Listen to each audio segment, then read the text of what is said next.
Episode 7, episode 7, episode 7. I guess, yeah, we can just probably just start it off, kick it off. We normally like talk a little bit, and then like I go ahead and I take it away. I'm like, hey, my name is Sutton Def, and you're sitting on 22s with the sleeves. But my name is Sutton Def. I got 3 beautiful faces here with me today. And you, the beautiful face that is watching this, are sitting on 22s with the sleeves mouth. This is episode 7. Thank you guys so much for tuning in. If you're not watching this live, then good morning, good afternoon, good evening, whenever you might be listening or watching this. We appreciate you for coming through. We've got a great show for you guys tonight. We've got, like I said, 2 special guests. And we've also, and they keep waving in the camera. I like that a lot. I like what they got going on. You see the beautiful faces. You see the chemistry already.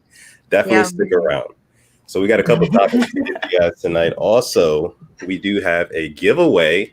A giveaway. Mitch, show them the shirt. That is, see, you about to get me started early, nigga. This is the goddamn OLUR clothing.com. That is a black base with a red silhouette. That's probably not a silhouette, but you know, it's there. The red is on there. And you can find that. Where is he?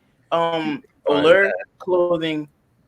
That is OLURclothing.com. And tonight on episode 7 of Sitting on 22s, we're doing an OLURclothing.com giveaway. So make sure you guys stick around. Whoever's in the chat basically is going to be eligible to win some free OLUR. So definitely stick around. And yeah, I want to go ahead and introduce us real quick though. Starting with myself, like I said, my name is Sutton Def. Photographer, podcaster. I do a bunch of other stuff. OLURclothing.com. I don't want to get into my AKAs just yet. I'll save that for the end. I know. Look, I see Mitch's face. Mitch is very disappointed. I'm not going to get into my AKAs just yet. But we're going to go around the horn here. I'm going to let Joya introduce herself first, and then we'll go down to Mitch, and then go to Shannon. Okay, well, I'm going to do my AKAs. I love your AKAs. I love them. Watch this, guys. AKA Joe Mama Kia on Twitter. AKA Art by Joya. Don't forget the LLC after the Art by Joya. AKA Joya B, Miss B if you nasty. That's the one. That's my favorite one. That shit hard.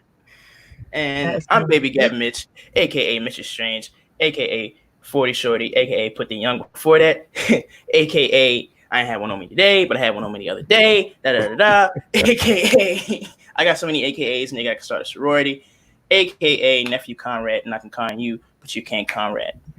Absolutely. And Miss Shannon, our second special guest, she's making a first time appearance here on Sitting on 22. So we are thankful to have her here. And I know the person who inspired this whole podcast is just so happy looking down on all of us right now because, you know, we're all so close to him. Shout out to Burns. Rest in peace, him. Love 22. But Shannon, go ahead and introduce yourself. All right. Shannon Kirkland, AKA Shan Wan, the only one. That's my only AKA. So that's what we're going to do. No, hold on. Riddle Wan? You said what? AKA Riddle Wan? What'd you say? Oh, AKA Riddle Wan. That's true. That's true. We're gonna leave it at that. So I mean, like, what is today? Today is. And he got so offended. He's like, wait. Yeah. Nah, because we talked about that. Me and you had a specific conversation about that like a couple months ago. It's important. Yeah. It has to. Shout out to real quick. Shout out to Brandy. She's Brandy. In the house. Shout out her. The show. We thank you for coming through, Brandy. Brandy, my pineapple. Brandy. So yeah, like I said, we got a good show slated for you guys today.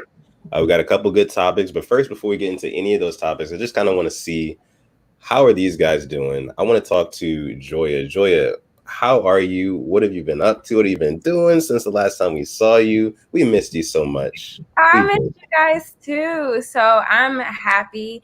I just got back from Deep Creek. I was riding jet skis. I was in a little campfire situation, fireworks, the whole 9. I was just enjoying myself this week. Just a quick little getaway. Because it's kind of hard to get away during all the stuff that's going on, pandemic, racism, being Black, being a woman, being you, being yourself. I mean, sometimes you just got to get away. So I left. And it was awesome. I had an amazing time, and I missed you guys. Like, you guys were texting me, and I was in the middle about to blow some shit up, and I was like, "Oh, I want to be on the podcast, but I got to make some fireworks." So it's awesome. Hey, That's what's up. That's what's up. for those of you that know us best, we like to blow people's phones up, and we love the energy that Joey brought last time, so we couldn't wait to get her back. I am so glad that you're here today. So yeah, we're gonna continue to harass you on the phone, because it's not, harassment's not cool. So that's a joke, guys. Don't harass women. But you get what I'm saying. Joya, I see you have your shirt. Your shirt looks oddly familiar, and I want you to tell us where it is you got it. Where does it come from? Oh, so this is the clothing brand One of None. I was gifted this shirt, but they have a very amazing clothing brand. This butterfly logo is one of their signatures, but One of None is just pretty much like you're the only person of your own kind. You're your own person. And I really love the brand and just like the uniqueness, this bedazzled shit that they have going on here. My favorite part of it is like it's kind of masculine and feminine at the same time. Yeah. So like guys and girls can rock this shirt. I think, what's the rapper's name? I'm really bad at rappers' names. Light Skin Herbo, G Herbo. Yeah. I think he wore this shirt on stage, or a variation of the shirt. So they're actually really getting out there, and they're a Black-owned brand. So that's muy importante. So yeah, support them. I think it's 1x on Instagram, but don't quote me on that. If not, I'll just tag it here or something. 1x, absolutely. And we will just tag it in here somewhere. Like, I don't know if you have access to the live chat. Yeah. You do? Okay, cool. But yeah, just tag it in there so they can see that and they can go check out One of None clothing. But speaking of clothing, one more time before I ask Shannon how she's doing. Remember, we are doing a giveaway, an OLUR clothing giveaway tonight. So stick around. You do not want to miss this, because listen, you're going to get the chance. Who doesn't want free clothes? You're going to get the chance to go on olurclothing.com, pick out whatever you want, and we will ship it to you. So yeah. Like, do you know what free means, my nigga? Like, exactly. what does free mean to you? Like 99. Like zero. Nathan. It's easy, simple. So just stick around. We gonna give you some free shit. That's FREE. Free shit. How you say in Spanish, Joya? Because you always know some Spanish shit. How you say Spanish? Free. Free. Okay, there we go. so it's all languages. Free is free. So yeah, stick around. That's olurclothing.com. And Mitch, tell them with this podcast, what is it giving tonight? It's giving away. It's giving away. You know what I'm saying? It's giving away. So like that's the only thing that you need to worry about. Stick around. We giving away some free OLUR tonight. Hey Mo, that shit hard. It's giving away. Shouts out to the gang. Shouts out to Josh. Shouts out to Groovy, Kyrie. We're working with both of these guys really soon. But go ahead, Def. I'm sorry. Go do your thing. I don't want to keep cutting you off, but I am going to keep cutting you off. Of course. This is our show. This is what we do. So, Shannon Wan, how are you? How have you been doing? I love the hair. Let's talk about it. Okay. The nice red. Okay, I see you. Don't get all sides. Yes, I got bread. You know, we ain't broke. We ain't broke out here. But I'm doing good, in my immediate space, because, life outside of that is crazy. But in my immediate space, I've just been taking time to self-care, pamper. Okay. And just kind of evaluate me, do some arts and crafts, doing my gardening. Like, that's what's been holding me down. Okay. Mm-hmm. That's what's up. So you've been working or no? I have been working. So I never stopped working. I've been going to work like 2-3 times out of the week still. Like, Shannon, I have to go on site, I have to go to the lab. Like, yeah. I work all the way out in Rockville at Regenix Bio. So I work in a lab. Yeah. Every time, yeah. Mm-hmm. I've been seeing you in the lab on your stories. I'd be like, what is she doing? It look like she's doing something important, something real important. So like, what is it that you do? Doing science and shit. Yeah. Science and things. Back in the lab. I do developmental work. Back in the lab with it, back at it again. But yeah, I do developmental work. We kind of work on building up gene therapy, like different vaccines, different methods of delivering cures for either eye ailments, like muscular dystrophy is one of the main projects that I work on. Okay. Yeah, that's what's up. Shoot, that's what's what up. I'm working on in the lab. I deal with a lot of cells all day, a lot of numbers all day. Like, that's my job. That's what's up. That's what's up. My guy Mitch. Yes, sir. How are you doing today, bro? What's been on your mind? I want to know. Get something off your chest. God, I'm just saying, man, this is episode 7, and we're giving away merchandise to the people. We are feeding the people. We coming back with content. Sleazemall was gone. Now we back. We giving y'all niggas even more shit than what we was giving y'all before. You dig what I'm saying? We got 2 beautiful ladies with us. Go follow them on their social media at Shanwan. It's at _Shanwan, I believe, for Shannon, aka Riddlewan, aka Shanwan, and I won something. I can't remember what you said, but that was cool. And of course, Joya, Miss Joya B Nasty. The only one? The only one. The only one. There we go. Yeah. So shouts out to them too, man. I'm glad that they're here. We're gonna have a lot of fun tonight. We got some great topics to get into today. Yeah. And my hands are brown. So let's go. All right. So the first topic that we're gonna get into today is actually something that I'm very excited to talk about. Very, very excited to talk about, actually. Disney movies. Let's get into it, right? We're gonna rank our favorite Disney movies. We're probably gonna go top 5. If you can't think of 5, we could probably go with 3. That would probably work too. So we're counting Disney movies, whether they were animation or like live action or Pixar movies. All of it counts, right? So I want you guys in the chat room as well. You guys watching live, I want you guys to start throwing out your favorite Disney movies, whether, like I said, it's animation, Pixar, live action, any of that. I want to know what you guys are thinking. And just to preface this, one of the people that are in the chat right now is a friend of ours. His name is Kyrie. He has said something about the movie Toy Story, calling it overrated. So I'm going to address that in just a couple minutes. But first, I'm going to go through my top 5 of Disney movies so we can just kind of kick this off. Is that okay with y'all? Mm-hmm. Let's do it. Yeah. All right. Cool. So I actually have mine listed in my phone here. I'm going to go from top 5. So 5 all the way down to 1. So my number 5 ranked Disney movie of all time is A Goofy Movie. Oh, I love that one. You know what I'm saying? It's a childhood classic, just a good father and son story. You know what I mean? Like, very compelling. Yeah, yes. Like A Goofy Movie, and then also the Extremely Goofy Movie. Both of those are kind of like, you know, one and the same to me. But yeah, that's what I have at number 5. You're wild. Trash. Extremely goofy? Come on. Extremely stupid.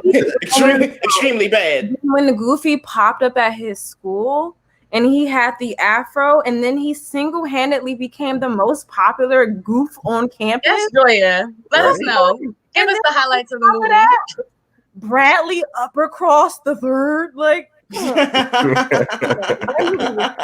Right, Mitch, you're bugging. That movie is legendary, bro. Wait, Extremely Goofy one, that's not the nigga when they was doing the disco. They was doing the disco dancing in the first one, right? Dancing? No. Dancing. At the library. Come on, what are you talking about? What? All right. Mitch is about right now. Real quick before I move on with my list, just a couple. Mulan, Civil War. Oh, Mulan, Avengers. I was about to say Martin Luther King. Martin Luther King, really? Selma? Okay. They could. Cal put High School Musical too. I know Cal really likes the Avengers, so Civil War, I know she's counting that, even though I don't really count Avengers as Disney because they literally just bought them niggas and was like, all right, cool, y'all work for us now. Groovy Ka. High School Musical is top tier. Debatable. Yeah. High School Musical 2, when Zac Efron, that nigga was like, I'm not gonna stop. That's who I am. I'm not gonna lie. That? I think I don't know if they was feeling that one, Chief. That's the one. I don't know. I'm not gonna stop. Y'all niggas uncultured. Yes. I don't even think High School Musical 2 has the best music out of all the High School music. It does though, because that nigga was dancing on the golf course. Bro, High School Musical 3 has the best tracks, bro. Has the best soundtrack. High School Musical 3? That was in the movie theater, right? You're bugging. No. I don't think 3 was in the movie theater. I think 3 was on Disney Channel. It was in the movie theater, and then it went to Disney Channel. Remember that song? No. Bet on It, or I Don't Bet Dance? on it. That's what I was just singing. That's the one I was just singing. Is that from 2? That's from 2, and that's the song I was just singing. See, that's why I just won that argument. Fuck, nigga. That's what I'm saying. I was just saying that. That joint does crank. But nah, the other one, you know, I Don't Dance? Nigga, that's not High School Musical 3. That is 3. Oh, who is not 3? Nigga, that's 2 too, nigga. Well, shit, I guess you're right. High School Musical 2 got the bangers, bro. High School Musical 2 different. He got the bangers. Somebody fact check that for me, though. I feel like High School Musical 3 got one of them songs, though. No, they do not. They do not. I don't dance might be on the first one. Something. You said what? Shane? Jump. He was jumping or something. Corbin, he was doing. Yeah, something. that nigga was in that Jump Rope movie. Yeah. Okay. Yeah. Never mind. Corbin Blue. All right, I'm gonna go ahead and I'm gonna get back to my list here. So number 5 was a Goofy movie. Number 4 for me is a Pixar movie. It's Inside Out. If you've never seen Inside Out, you need to go watch it. It's a wonderful film. It talks about emotions and how important they are. And like, it's just, I love Pixar because they get into so much detail and they have so much creativity with like their storyline, their plot. I feel like Mitch is gonna talk some shit about. No, I'm just laughing. I'm just laughing because our nigga Tariq, that nigga said bet on it. Yeah, that don't really get the cranking. I'm sorry, I didn't mean to cut you off, but that shit is I'm gonna have to download that shit. The show. That shit crank. All right, so I got Inside Out at number 4. Number 3, I got The Incredibles. I don't think anybody would disagree with The Incredibles being in my top 5 because The Incredibles was an incredible movie. And if you disagree in the chat, then let us know. Number 2, I got Zootopia. Zootopia is probably one of the best Disney movies ever created. You talk about like, and Joya's making a face up there. But listen, have you ever seen Zootopia, Joya?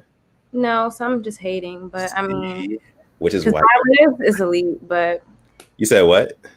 No, proceed. Okay. But Zootopia is like, if you haven't seen it, it's about a bunny, right?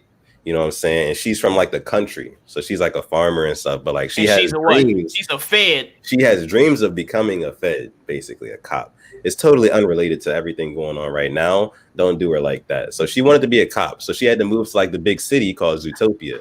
But everything in Zootopia was like they kind of painted Zootopia as like kind of America almost. You can kind of move there. Anybody can be whoever they want to be, and you know that sort of thing. But she realized that like there's shitty people out in the world, and it's just a really good movie. If you haven't seen Zootopia, I definitely recommend watching it. 10 out of 10, highly. A bunny who grew up and wanted to be an op. All right. Yes. And I know it sounds crazy. I want to be on Paw Patrol. That's what that was. So that was my number 2. Zootopia is my number 2. My number 1, my top Disney movie of all time, which is another Pixar movie, is Toy Story 2. Now listen, I see Kyrie in the chat saying that Toy Story was overrated. He says, fuck Toy Story. Well, Kyrie, fuck you, quite frankly.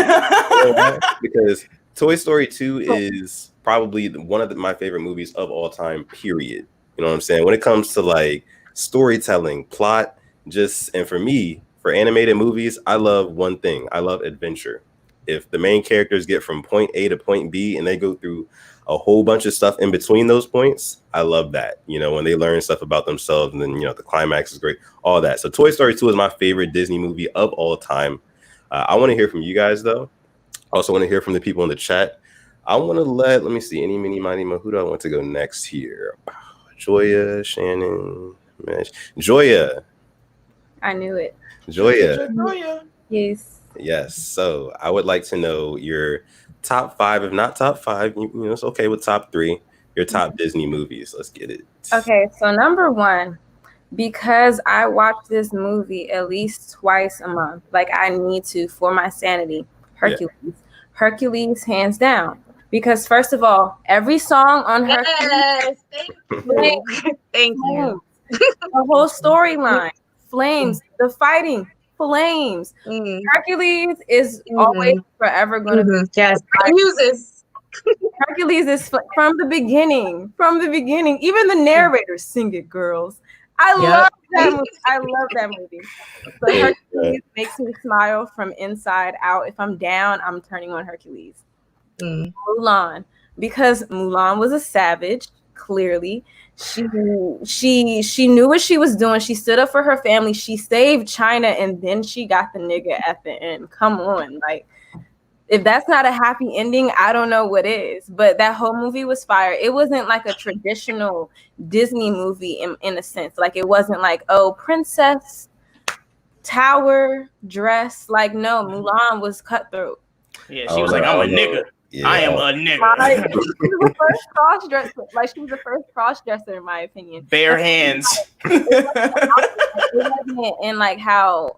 Like our later topic about the whole SpongeBob ad thing, like it wasn't like they introduced it in a way that would have made children feel questionable about their sexuality. Like it was kind of just like Mulan is doing something brave. It wasn't like Mulan is gay. You know, there wasn't no attachments to her sexuality just because she chose to dress like a man. Like she was doing it for the sole purpose of saving her dad, which I think is a healthier way of introducing stuff like that, but we'll talk about that later. So Mulan, Flames.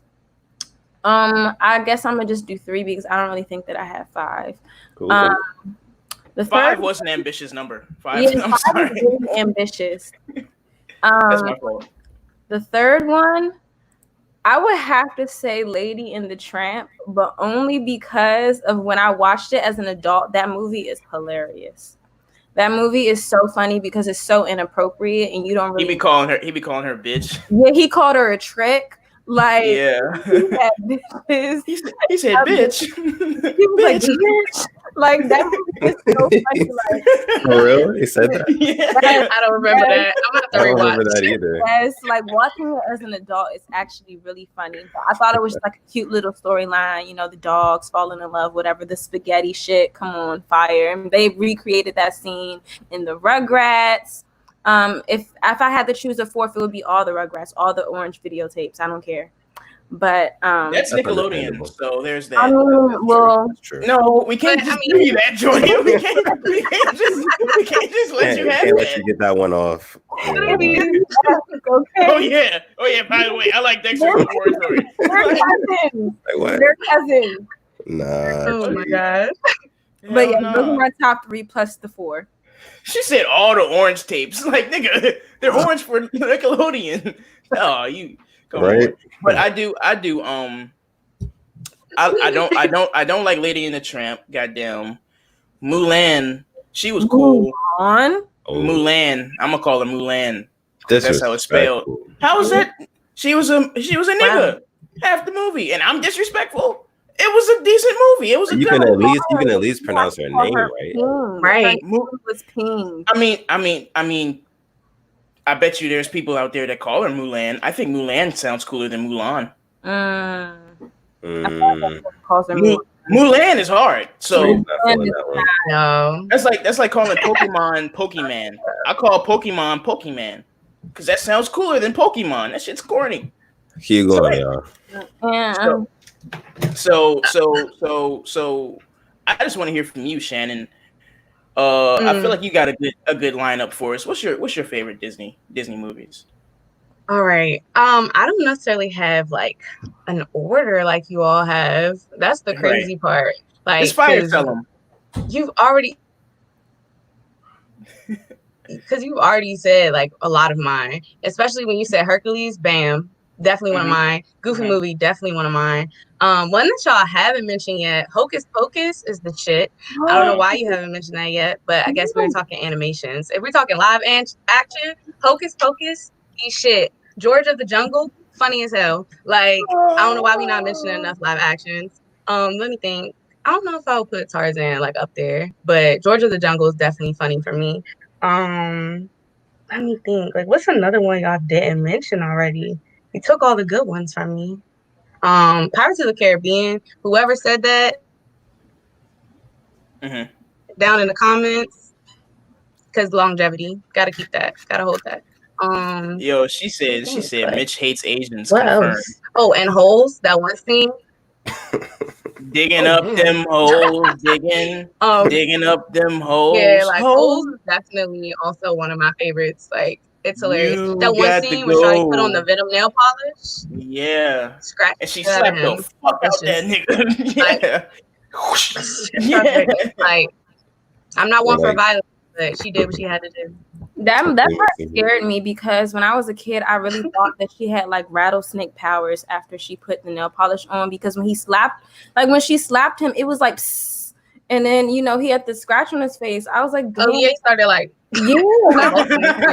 like what did she do to his face? That's power though. She was execution power. Laying it down. Oh yeah. She said, "Oh yeah, fuck nigga." Wham! You have to go dig those holes, digging up them. Okay, so I'm doing that one. Holes was cool. So I like holes. Goddamn, I like Tarzan. I know you just slighted that, Shannon, and what you just did. Actually, I'm gonna take that as disrespect because you said. But you said you was like George of the Jungle's funnier. George of the Jungle's funnier. Nobody wants to see George because come on. I mean, I just got a lot of great laughs out of that movie when I watched it. So there's that. But Tarzan is a great movie. I love Tarzan. Tarzan had Phil Collins do the whole soundtrack. Facts. Okay, and if I could remember at least one song off of that, I would sing it right now. But I do know that it was a solid soundtrack, one of the best soundtracks out of all the Disney movies, in my opinion. Now, just like me. Yeah. Yeah. Something like that. So this little ponytail swing is frying me. So, Tarzan, Holes, goddamn, like you said, Shannon, Pirates of the Caribbean with Jack Sparrow. Jack Sparrow with the goddamn Davy Jones locker nigga with the octopus on his chin. That shit was hard. Yeah, that shit was cool. That shit was cool. Can't even hold you. Goddamn. There was another one. Oh, Lilo and Stitch. The Ashibashi nigga. He was cool. The little alien nigga. Yeah, he was a cool ass nigga. And that had a good soundtrack too. And I think that's the first time that Pacific Islanders were represented in a Disney movie. So shouts out to that. And that's it for me, honestly. I'm not a big Disney movie guy. I'll watch Hercules, of course. I got Hercules tattoo. So that's my nigga too. Yeah. Well, I just want to before because Shannon, you didn't go yet, right? I did go. You did go. She just went. Oh, so cool. I just want to ask you guys something. Dang, you missed all of that. That's crazy. I was in the bathroom for like a minute. I just want to ask y'all something. Can we all agree that Lion King was mid? The remake? Yeah, that was terrible. I'm just talking about Lion King, period. No, not the period. No, not period. No. I'm going period, bruh. No, not at all. It wasn't. It's not in my top 5. Is it in your top 5? Deception. Yeah, you know what I'm saying? It's not in nobody's top 5. Okay, yeah, I guess I could say, yeah. I could give that to Izzy. I can give that to Izzy. Oh, I just can't wait to be king. Okay. Oh my gosh, oh my goodness, that McDonald's slogan. Songs in there, but I mean, the whole storyline is not holding weight. Right, it's some decent songs, but like she said, like the storyline doesn't really hold a lot of weight. You know what I'm saying? And I think you could see that it didn't really age all that well when they came out with the live action one, and didn't perform as well as people thought it would. So I don't know. I'm thinking that Lion King as a whole might be a little bit mid, bruh. But our guy Doug says mid is a wild statement, but it is overrated. Definitely overrated. You know what I'm saying? People give that movie way too much credit. Way too much. We need to stop giving Doug a platform on this show. I get sick of seeing him. Every time I see his face come across the screen, I get sick to my stomach. So get the fuck out of here, Doug. You fucking dweeb. Nigga said, are we gonna take what he said seriously? We can't take what he said seriously. Name any piece of advice that Doug has ever given you that you've been like, man, that was a good piece of advice. He's never done it. He's a terrible person. He sucks at everything. He's very bad at everything. So Doug, and you are not selling this man. You were dragging him. Why? Right? Yeah, I'm just letting him know. I'm just because he's sitting here weighing in. Nobody cares. So who does he think he is? We hear you. This goddamn guy. Okay. All right, so we are going to do a giveaway. OLURclothing.com giveaway. The giveaway. And what are we giving? What are we giving, Joya? Do you remember? Yeah, What are we giving? it was the black shirt. Red. That was your opportunity to say it. Def. Okay, Def. What are we giving? Silhouette. Silhouette. Okay. I mean, yeah. The silhouette. Okay, we're not giving this out though. Def, what are we giving today? We're giving out a free piece of OLUR. No. We're giving away. Thank you. You're supposed to say, what is it giving tonight? You know what I'm saying? You messed it up. You threw Joya off too. She would have got it. She was going to get it. She was not going to get it. Thank you, Shannon. Thank you, Shannon. She was not going to get that right, but Shannon got it right. And you know, so I'm sorry. Okay, go ahead, do your thing. We're doing a giveaway, like you said. You can get this one with the red silhouette, but there's like mad cool shit on there, like what he's wearing too, with the baby OLUR baby logo. I need a hat. You know, hats. You know what I'm saying? Those are all on the website. If you win the giveaway, you can get anything from the website. Literally anything from the website. So hat away. T-shirt, windbreaker. All right, Solange. Let's see. Oh, Doug said he not finna whisper. Not to send iMessage games is an icebreaker at 20. I was hoping that was gonna get drowned out. I was hoping nobody was gonna see that. Wow. He said that was his advice to me.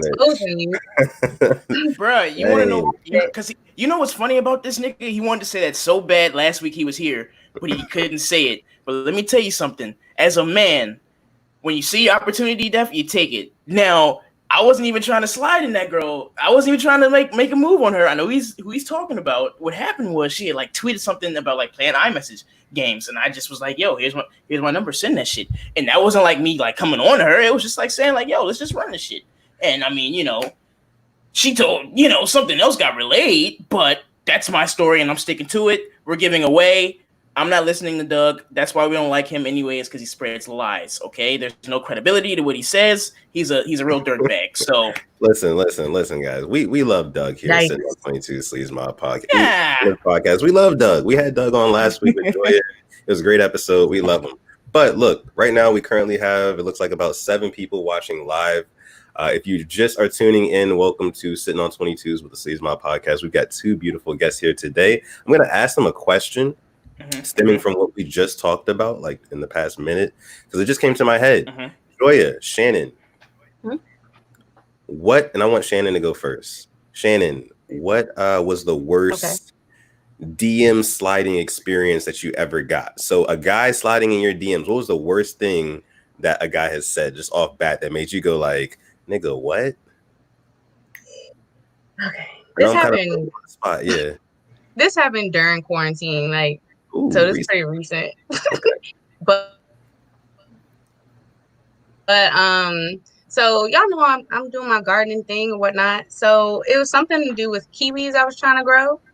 And all of a sudden he was like, well, let me get that kiwi. Let me get some kiwis from you. And I'm like, I just planted them. Like, what are you talking about? He was like, nah, like I'm trying to get them kiwis from you. And I'm just like, sir, this is not where we're going. Like, that's basically that was his pickup line. Like, let me get some kiwis from you. Let me get that kiwi from you. And I'm like, I don't want to like it here. I hate it here. I hate this. Singlehood is the ghetto.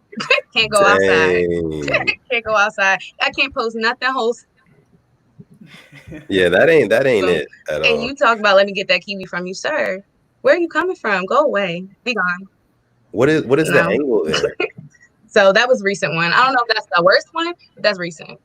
Oh my goodness. Somebody said you had to take a deep sigh before you even said that. That's hilarious. But because it's like embarrassing. If you're a guy, as a man, Mitch, as a man, you can attest to this. You don't slide in any girl's DMs talking about like using like a metaphor for like, sexual things, but using fruit. Like, let me get them kiwis. That's just champ. Let me get them pineapples, ma. Like, did you practice that shot? No. Have you tried that shot out before? Like that was your pilot shot, fully contested shot. No, come back next time. Come back next. Yeah, fully. I mean, the bar was red, like fully contested, like highly contested. Yeah, highly contested. Bad shot. You lose Joya, I want to hear from you next. I want to hear what is your worst experience with a guy sliding on you in the DMs. What they say. Honestly, it's always a very bad day when a guy DMs me. Say that first, but the one I'm not gonna let you get the chance. You know, I guess the one that was kind of just more recent. It was during the pandemic or whatever, the beginning of quarantine. This guy, I have a huge disdain for people mixing business with trying to go smack. Like, don't ever DM me acting like you want a painting and then proceed to tell me that you're trying to go smack, because it's like I'm only responding because you want a painting, you know, because I'm a businesswoman first. So if you're like, oh, I want some art, I'm obviously going to respond, but then don't let me respond and then be like, oh, I want to take you out. I'm calling the police. I am like, I'm just going to call the cops. So basically this guy DM'd me and he was like, hey, so I really want you to do this commission with me, for me. And then I want to take you out on a date, sweetheart. And I'm like, whoa, flag on a play. Let's run a game, take that. You're not taking me anywhere. Do you want the painting? And then he never responds because I don't want to go anywhere with him. That's ghetto. I don't like that. So if he would have led with the whole, like, I'm trying to take you on a date thing, would that have been more respectable? I would have not gone on a date regardless, but it's just like, just don't ever DM me acting like you want work and then telling me that you want to take me on a date, and then because I say no to the date, all of a sudden my work is now irrelevant to you. That's disrespectful. And it's like, now I definitely don't want to date you because you don't even care about my work, and I care about my work the most. Respect. Don't you dare slide in my DMs asking me about my art. You don't want my art. You want some coochie. That's how I feel. That's the normal way, cuz like you don't even know how far it's gonna go. If you just be all, scared with it, you're definitely gonna go far. Like, nigga, come on, get better with your game. So since you asked this question, Def, I think it's ironic that you're asking this question because I've taken some advice from you, if you remember correctly, about sliding in girls' DMs, right? So I'm newly single. I'm a young, tender. It's about I'm like 23 at the time. I'm a young man. I'm only a year older than that now. But I was 23, so this is a year ago, fresh out of a 2-year relationship. So I have no game. I've been in a relationship for 2 years. I have no idea how the game goes. So I turned to my bros, and my bro happened to be this nigga up here. And I asked this nigga for some advice on how to slide in a girl's DMs. And I'm thinking, this nigga Izzy's cool, right? Like, this nigga knows how to do this. He knows how to get the job done. It doesn't occur to me that this nigga's been in a relationship for the last year at the time. So, like, he don't know the game either. But this nigga, I asked this nigga, yo, what should I say to this one Jane? It's just somebody I think, I'm definitely going to get, like, just a real low-key Jane. Like, it's going to be a piece of cake. But I just ask him anyways just to get that, that shoe in. This nigga tells me to say, this nigga says, all right, so what you want to say is, this nigga said, I know her, and this is going to be the one. I was like, all right, cool, say it. He was like, say, all right, boom, I'm in your DMs. Why he's doing the rapper hand? Like, where that comes from? That's how I read. He was like, all right, boom. So I'm here now. Like, I have arrived. Bruh, that joke was gonna work, dog. How was it going to work, nigga, when I used it and she didn't reply? What are you, a Martian? Nigga, I'm like, he was like, all right, boom, I'm here. Like, but look, give me your number. You're not telling them the context. You're not telling them the full story. The reason why she did not reply, number one, yes, I did know this girl. I worked with her. She was one of my coworkers from before. She was a very spontaneous kind of gal, she likes stuff like that. So I was like, yeah, you should say this. I think she would probably react well to that. She ended up not responding. Come to find out, she was pregnant at the time. That's why she didn't respond. That is such a cop-out. That is such a cop-out. How is that a cop-out? That's a valid reason. Bro, I don't think the all right boom was gonna work on nobody. It was gonna work, dog. All right, boom. Especially if she. So you like fuck them kids? That's what you're saying? Yeah, how's that a cop out? Fuck that baby. What? Yeah, I said it. How am I wild? I feel like Ari Boom is humorous. Like it's humorous, exactly. Somebody versus, or what did Brandy say? Someone giving a wedgie to slide. That's disgusting. That's a little weird. See, Ari Boom is more. All right, boom. Do you eat ass? Like, what was I going to say? Like, no. Right thing. All right, boom. So I'm in your DMs. What do we do now? Like, exactly. That's funny. I would entertain it a little bit. Like, exactly. You see, I'm like in the little emoji. Oh, see. No, that's not true. That's not true. That's not true, bruh. That's not true. It's not true. You heard it from a live woman. This is just a sample size. This is a small sample size. Oh, man. These are two women out of like the billions of them that are out there. So these are only two women we got here on the podcast. We the only two men on this podcast. So these are the only opinions that matter right now. Okay, that was a solid. Fuck you. You think you're smooth? You think you're cool? You think you're cool? You think you're better than me? I had to rate you 1 to 10. You better to 0 because I'm the one you're missing. Damn. If I had to rate you 1 to 10, you would be a 0 because I'm the one you're missing. Wow. All right, look here. I'm not saying no shit like that. That ain't it. I'm not saying no lines like that. I feel about being called a 0. A 0, yeah. I don't know about that one. I don't know how to do that. Yeah, it seems kind of narcissistic. Don't do that. This nigga Josh said I'm finna try that right now. This nigga said I'm finna try that right now. They kind of set you up, Mitch. That's funny. Yeah, dog. You know, I found my stride in the DMs now, so I don't ask niggas for no. So what's your strategy now? I'm curious. My strategy? Yeah. It changes. It depends on who it is. Because before I slide into somebody's DMs, I've done my homework. I've done my scouting. We've probably interacted a lot, like on social media or something. Study.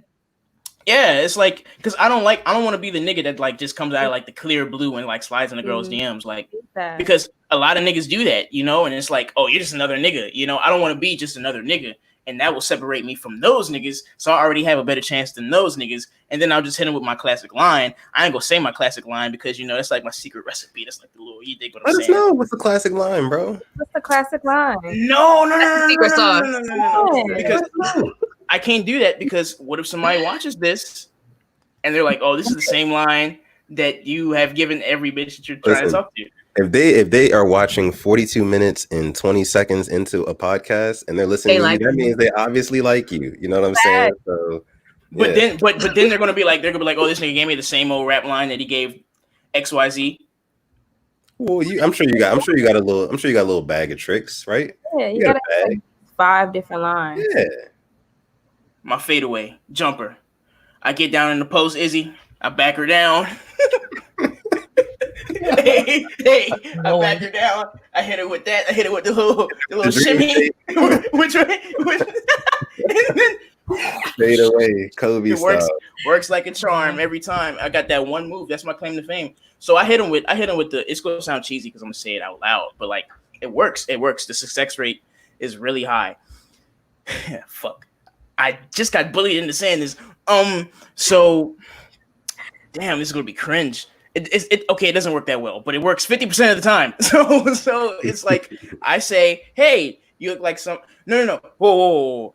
That nigga nervous. Nigga nervous. Because you don't understand the disadvantage I'm at right now. I'm gonna say my pickup line and then niggas gonna be like, oh, that's lame. All right, this is what I say. I say, I don't know you and I'm trying to get to know you or something like that. Like, I don't know you and I'm trying to get to know you, da. And usually people reply. And I literally finesse my way into that. Like, oh, you don't know me. Oh, who is this guy? He's so cute. All right, so let's go to the next topic. No, not next topic. Ladies, how would y'all respond to that? Not necessarily saying it from Mitch, but like just from anybody, like if somebody DM'd you with that line. I got the line from Kevin. I got the line from Slim. I stole his line. So if you think that's lame for me, you think he's lame too. I'm not the only one. So that's my disclaimer. Boom. I am sweating right now. Are you guys hot? This all take a drink. I think you got, I mean, I feel like that will only work if, like you said, you develop some type of rapport with them first. Yes. Like, you've never interacted with me on social media in no way, shape, or form. And then in my DM talking about something, I'm trying to weirdo, not disliking a message, but you know, we've interacted, shared tweets here and there, you know, like have some type of rapport. And when you DM me that, like, okay, I mean, I don't really know you, but I have been talking to you. Maybe I could explore the possibility. But if you just say that, you're going to get ignored. Who are you? That is a great point, Joya, because I did that not too long ago with somebody that I did not follow Izzy. I did not follow the blueprint. I did not follow my script. I just came out of nowhere and said it to her. Didn't work. Did not work. No reply, just like you said, Joya. So that's a method that you have to be very meticulous with. When you're meticulous and like she knows you or like, you know, she's familiar with you, she's going to be like, oh, yeah, you're right. We don't know each other. Let's talk. Let's chat. And boom. Next thing you know, you're at Red Lobster and you're overpaying for like all you can eat shrimp. Who goes to Red Lobster? Like, you're paying for all you can eat shrimp and 2 drinks for her, and she's not going to finish the second one. Yeah, and guess what? Guess what? She's texting her ex or something at the table. It's just a shitty. It's just a shitty time. You got to finish it for her at that point. It's just, you know, you gotta go to the bathroom and don't come back. I want to do that someday. I want to like ditch somebody. Okay, I'm sorry. Let's just get out of here. I don't want to keep talking about that. Yeah, we don't got to keep talking about you. That's fine. That's fine. We'll go ahead and bring up one of these comments here. The Real Maj says, as a guy, for ladies, I would say y'all should just slide with a joke or a compliment. Now, ladies, have y'all ever slid on a guy in the DMs? And if you have, what was your approach?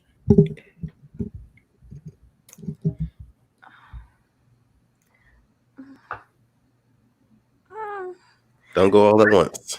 I personally have slid in a female's DMs more so than men. I don't really slide in men's DMs. I've slid in females' DMs. Like most of the time, like if it's on Instagram, like if they post a little video or something, I'll heart the joint, you know, or then I sent the girl a playlist before. You're romantic. Yeah, you know, the playlist is the wave. Like say if they post music on their story, I'll send them some music or something, like if I see that they're interested. But it's kind of easier with like, I feel like with women, like with guys, I don't be really knowing what to say to them if I would want to. Like, I guess I like their picture or something, but I mean, that's corny, Joya. I really don't be knowing what to say to them for real. I've never actually slid in a guy's DMs, but I've slid in girls' DMs more than anything. I don't know. I mean, same thing that Mitch said. Like, you just gotta warm the DMs up. Like, you just gotta be like, okay, a compliment here, a comment here, conversation here and there, and then over time, it just turns into a nice, easy way of flirting, and it's natural. Don't force it. The key is don't force it. You know what? Brandy is right. I actually did do that. I sent somebody a GIF of like a basketball GIF. I did do that one time, but I sent the GIF with Nick Young missing, and then the guy laughed because like I was trying to shoot the shot, but I was like, I feel like I'm missing. But you know, he responded. That's the only time I did send a Nick Young GIF. I feel like girls use that like so much. Like I can't count how many times a girl has slid in my DMs. Not to say like I'm Mr. Bitches or anything, but like they'll slide in my DMs and they'll like use a fucking basketball GIF or GIF. I use the word GIF. I think GIF is lame. I say GIF too. Yeah. You just showed your ass to everybody on here. So,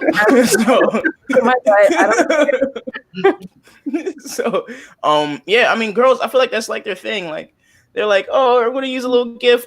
But it's real easy for a girl. You know how many times I've been bagged and I didn't want to get bagged? Bagged against your will. Bagged against, like, there's been times where there's just been girls like sending me gifts and they're like, oh, that's me shooting my shot. I mean, obviously, dickhead, like you're sending me a Kobe gift. I mean, that's not it wasn't turning you on. Was it doing nothing for you? It's funny because I'm a funny guy, so I laugh at it. It's hilarious. It's fucking hilarious. But it's like, don't tell me like, oh, this is me shooting my shot. Like, obviously, you're shooting your shot at me. Like, okay, you know, like, but girls are so lazy. You see, niggas, we gotta. I'm just saying, like, niggas, we gotta really think. Yeah, they don't be putting in the work for Girls real. just be like, they send that GIF. It's like in 2K when you shoot a shot and you hit the green light and you know what's going in. It's just I'm gonna just send them a GIF. And you just turn your back. I just turn my back. I don't even gotta watch it go in. I know the shot's going in, bro. That's how I feel like girls they like send a GIF to your phone, like when they're sliding your DMs, they put the phone down, turn around.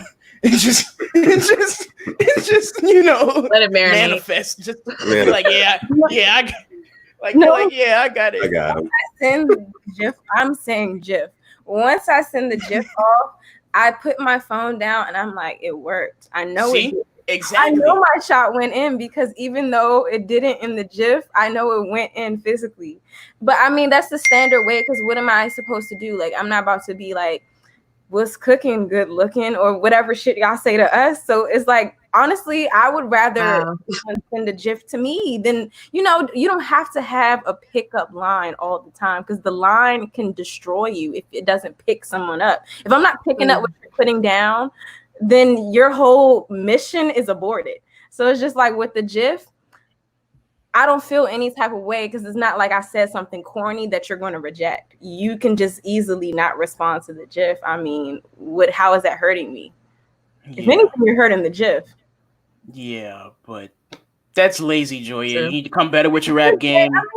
It is lazy, but hey, you got bagged when you didn't want to be bagged. So is it really lazy, or is that? And that is pitiful when you say it out loud. I just said it out loud, like, and I was like, man, you're a loser. Like, wow. Like, girls are like, they're like, slide my DMs, be like, hey, yo, give me your number. I'm like, well, shit, okay. All right, that's ma'am. Like, okay, you got me. You know, okay. You know, I mean, but that's the thing. Like, even then, like, I still like talking to people. Like, I still like having like conversations. So, like, even if it doesn't like turn into anything, like if it doesn't become like a whole like relationship thing, like just having like the conversation in the back and forth, like just texting and getting to know each other. It's all cutesy bootsy, you know. So I'm into stuff like that. So, but yeah, girls have it way easier when it comes to like sliding in DMs. Your success rate is probably 30% higher than ours, honestly. I mean, we're probably shooting at like a 30% rate. You guys are shooting at like a 60. And I do use Tinder, by the way. Josh just asked that. Ask us if we use Tinder. I do not use Tinder. I don't use it. I have used it. Let me rephrase that. I have used it, and I haven't met anybody off of Tinder. One. I've never used it. I'm scared of shit like that. Yeah, it sucks. It's not fun. I wanted to ask you guys about this whole there's been like talk on Twitter the past couple of days about different like gender roles, women making their man's plates and stuff like that. I wanted to get your take on that. Do you think that that's important? Something like that? Like, should you make your man's plate at the family function, cookout, whatever it is? You know what I'm saying? If that's your man, you know, in front of his family, are you gonna make his plate?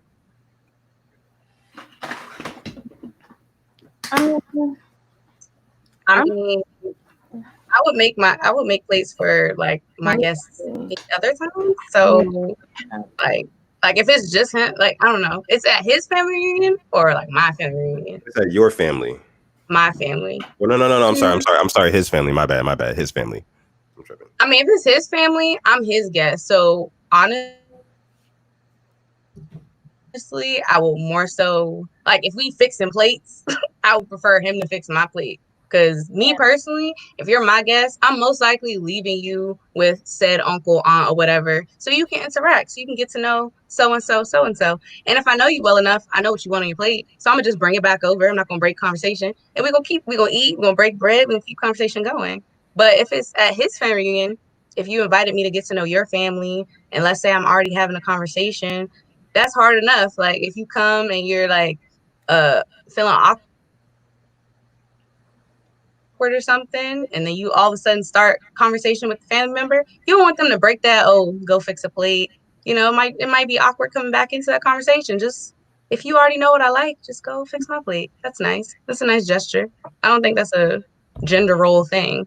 I think it's more of like a good host thing. I think they make it into a gender role thing when it's just simply a host and hostess thing. Like if someone's at my house, I'm going to do things for you because you're my guest. And if I'm at your house, I would expect the same type of treatment. Like I'm not, it's just as simple as that. Like if anyone was to stay at my house, no matter who you are, whatever gender you are, I'm going to do everything for you because you're my guest. So I feel like that's how it should be vice versa. If I'm at your family's event, I'm your guest. Exactly. This is their food. I wouldn't think they would want a stranger just all up in the shit. Like, they don't even know me. They're getting to know me. So it's just a hostess sort of situation. But in many times they make it a gender role thing when I don't think it has to be that difficult. Now, unless you want to fix your own plate, then cool, fix your own plate. But I feel like it's a host versus guest thing, not necessarily a gender role thing when it comes to a plate situation. Let's see. Brandy says she's been at her boo's house. And I make our plates and he makes our drinks. And at my house, he makes our plates and I make our drinks. So, I mean, it's a, like you guys were saying, it's like a give and take thing, a hostess thing. I agree with that very much so. I think the only argument that people have, like a lot of women have for women who say that, oh, it's not really important to get, your man a plate, even if you are at his family's function. Impressing the guy's mom or like making a good impression on his mother is like the one thing that like people use as pushback on that argument. So what do you guys think about that? Do you think it's important to impress Mama Bear with making her son a plate, a nice hefty plate, just to kind of give her that notion that, look, I'm gonna take care of your son. You know what I'm saying? Like, this is what I do. I'm here for him. I'm gonna make him a plate. I'm going to feed him. I'm gonna make sure I'm gonna bring food to his mouth. You know what I'm saying? What do you guys think about that? I mean, me personally, like this being from experience, if that's the case, if I'm at your family event, I'm not fixing food that somebody else cooked and fixing you a plate and thinking that's going to impress his mom because his mom probably fixed the food. If anything, if I'm trying to impress somebody, I'm going to send you home with a plate and an extra plate and be like, oh, if your mom or dad wants some, That right there. Exactly. If that's, here you go. Take care of him, the family. They're gonna be like, oh, all right. And they're gonna eat that. They're gonna taste the love and be like, yeah, that one. If you want to impress somebody, you impress them with your own food, not with their I don't know, serve somebody else's cooking. Right.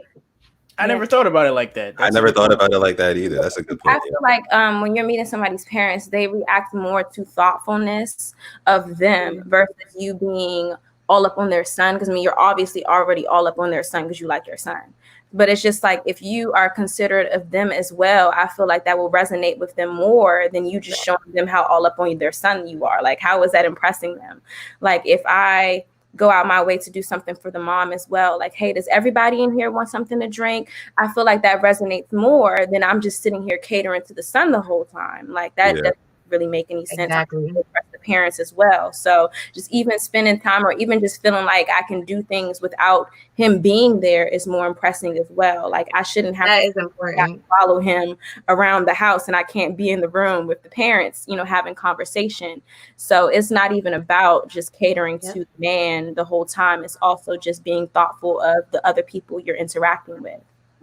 That's true. That's a very, very good point. Or also doing something like maybe like helping to clean up or something like that. Meeting the family is about like, holistic. My people's are going to make yourself useful. Exactly. My people's are going to recognize like somebody who's been, and even me, like I'd rather be more helpful or I'd rather be more like conversive. Like I'd rather like talk to people or, like help clean up or whatever. Like, cause that at the end of the day, that's what the parents are looking for anyways. They're looking for somebody who cares about the plate thing. Like, you're a grown ass man. Like, nigga, go get your own plate. Like, right. That's how I feel about it. Like, if a girl bring me my plate, I like when I've been in relationships and like my girlfriend has been like, like, oh, I'm gonna go get your plate. Like when I'm at her crib or whatever, and she's like, oh yeah, like, what do you want? I'm like, oh shit, like, man, you're so cool. I'm gonna eat your ass tonight. But let me tell you something, like, at the end of the day, it's more important for me to make that, like, oh, like if my ex, her mom would ask me like, oh, come help me cut these yams or some shit like that, like, or come help me like get this ready to serve, like stuff like that. Like me pitched in for that. That's going to get their attention more than me like going and fixing her a plate. Like, nigga, we grown. I don't know what you like, no age. You know, people be picking anyway. Right. Mhm. So yeah. Somebody also made a good point. Josh says she ain't gonna get my portions right. I'm Exactly. gonna my own plate. Oh no. Exactly. She ain't gonna give me enough mac and cheese on my plate. You know what I'm saying? Exactly. I need exactly. So why you got all this turkey on my plate? I don't like turkey like that. I don't like turkey. Just give me a slice of the turkey, nigga. Like, don't give me like 3 slices. That shit dry. She messed up your I mean, but that's the thing. Like, don't get overconfident. Like, if you don't really know what your partner eat like that, then don't. That's a bad sign. Like, don't get overconfident. Chain reaction. Who is chain reaction? I don't know. I've been trying to figure that out since last week. Mo, I rock with you. Chain reaction. Shouts out to you. Pathetic. Is that? I don't know who that is. I'm not gonna even throw out names. But look, so the principal, right? Yeah, he talking about who it actually is. I have no idea who that actually is. Chain reaction. Shout out to you for joining the live stream, whoever you are. Yeah, once again, consistent. Okay, consistent, very consistent. That's what we're gonna call. That's what we're gonna call him. Consistent. There we go. You dig. You have been sitting on 22s with the Sleeves Mob for the past hour and 30 seconds. We appreciate all you guys for watching. Looks like we have about 9 to 10 people in here right now. Listen, we're still doing an OLUR clothing giveaway tonight. Stick around. That is coming soon, sooner than you think. I know all you guys have been in here for like the whole time. You're like, when's the giveaway gonna happen? Oh my gosh. Listen, stick around. It's gonna be here because what is it giving? Away, you know what I'm saying? The live stream is giving away. It's very much giving away tonight. That's what the live stream is giving. It's giving away. So it's giving away. Yes, niggas are. Yes, it's so cool. It's so cool. It's giving away. It's giving away. Giving away. You know what I'm saying? What's that smell? All right, guys. So those were some pretty good topics. Pretty good topics. Next, I want to talk about something that we can probably all talk about. We all love music here. I know we all, to some degree, love Kanye West. You know, rapper, singer, songwriter, producer, Kanye West. Tonight we're talking about Kanye's albums, kind of ranking them, not necessarily like ranking them in order or anything like that, but just I wanted to get you guys' opinion on Kanye West's discography as a whole. So, of course, he has, I think it was, what is it, like 7 or 8 studio albums or something like that. He has more than that. Are you sure? It's giving away. It's like 10 or 11. He has 10 or 11. Yeah. Hold on. I don't think so. Like, okay, so what? There's College Dropout, Late Registration, Graduation. Sure? I'm pretty sure. 808s, My Beautiful Dark Twisted Fantasy. That's 5. Yeezus, what was it? T-Lop, Life of Pablo, Yay, and did you say 808s and Heartbreaks? I did. And Jesus. Okay. King. That's 9 right there. Yeah, you say Yeezus? Yeah. Okay. That's 9. Kids See Ghosts? No, I don't count that.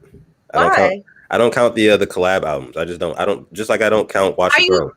But okay, okay, then that's what it is. If you don't count those, then cool. Yeah, you're right. Just strictly Kanye on his own by his lonesome. Joya, you don't like Kanye? What's the face for? Huh? Oh, I do like Kanye. You don't like Kanye? I do. What's your favorite album? Mine is 808s and Heartbreaks. I had that one. Prove it. Name 5 songs right now. Street Lights. Yes. What's the other one? Give me a second. Love Lockdown, Heartless. It was one song, Paranoid, RoboCop. It was another song, Bad News. It was one with Lil Wayne, Something in the Darkness. What is it? Coldest Winter. There we go. Yeah, I mean, We got you. You're looking at it. You're looking at the track. I am looking at it. You listen to all favorite. That's my favorite album. We hear you. I had it on CD. Yeah, I had it on CD when I was in middle school. I used to play that all the time. Paranoid was my favorite. Why are you so paranoid? Don't be so paranoid. Yes, sir. I was in my emo bag. Say You Will was my shit. And then they made the go-go version with new impressions. Yeah, that John cranks. Hey, yo, Izzy. Educate your brother, Izzy. This nigga said Kanye is bad. Can we kick people out of the stream? Can we kick them out? Can we delete them? I said what I said. This is my little brother who is currently currently like bad, like all the way, like trash. He doesn't get it. What are we saying? He's a young man. He's a young man. Still developing the frontal lobes of his brain. Wow. So, yeah. I'm not a huge Kanye fan, so like I feel like that's the only album I really kind of like. I do obviously have the music on my phone, but Kanye, he just be throwing me off. I feel like he just throws me off as a person. So sometimes it's kind of hard to make that separation, and we do that with a lot of musical artists. Like sometimes their personal lives throw you off, or how they are as a person that you don't really necessarily want to support them. So I think once he started tweaking, I was just like, I don't really want to hear shit else he has to say. But I mean, he does have bangers. When they come on the radio, I'll listen to them. I dance, whatever. But it's not like I go out my way to really download his music, you know, because he's a weirdo and he throws me off. And like his views are strange. The shit he says out his mouth is strange. After he lost his mother, he obviously lost himself. So, I mean, I can't really speak on him as a person because I don't really know him, but I just know what I see, or I just know what we're exposed to. So sometimes it's hard to make that separation because he just throws me off. But he has nice music. He's a great producer. He's a phenomenal human being, but I just don't really align with his shit all the time. So Joya. I'm sorry, Izzy. Yeah, go ahead. I just got one statement to say to you. Mm-hmm. That new Rihanna in the front, bitches in the back, they don't like me though. Why? Why? I can't tell you. Okay. You guys never heard that song. Okay. But okay. Okay.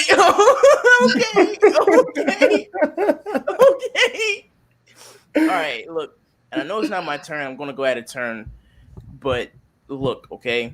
So you got 808s and Heartbreak. I gotta look at them first because I can give you the facts, okay, guys? And I'm gonna give you the facts, and you guys are not gonna agree with me, maybe, but it's fine. I'm not gonna rank them because I can't. Oh, that's the segment. We have to rank them. Shit.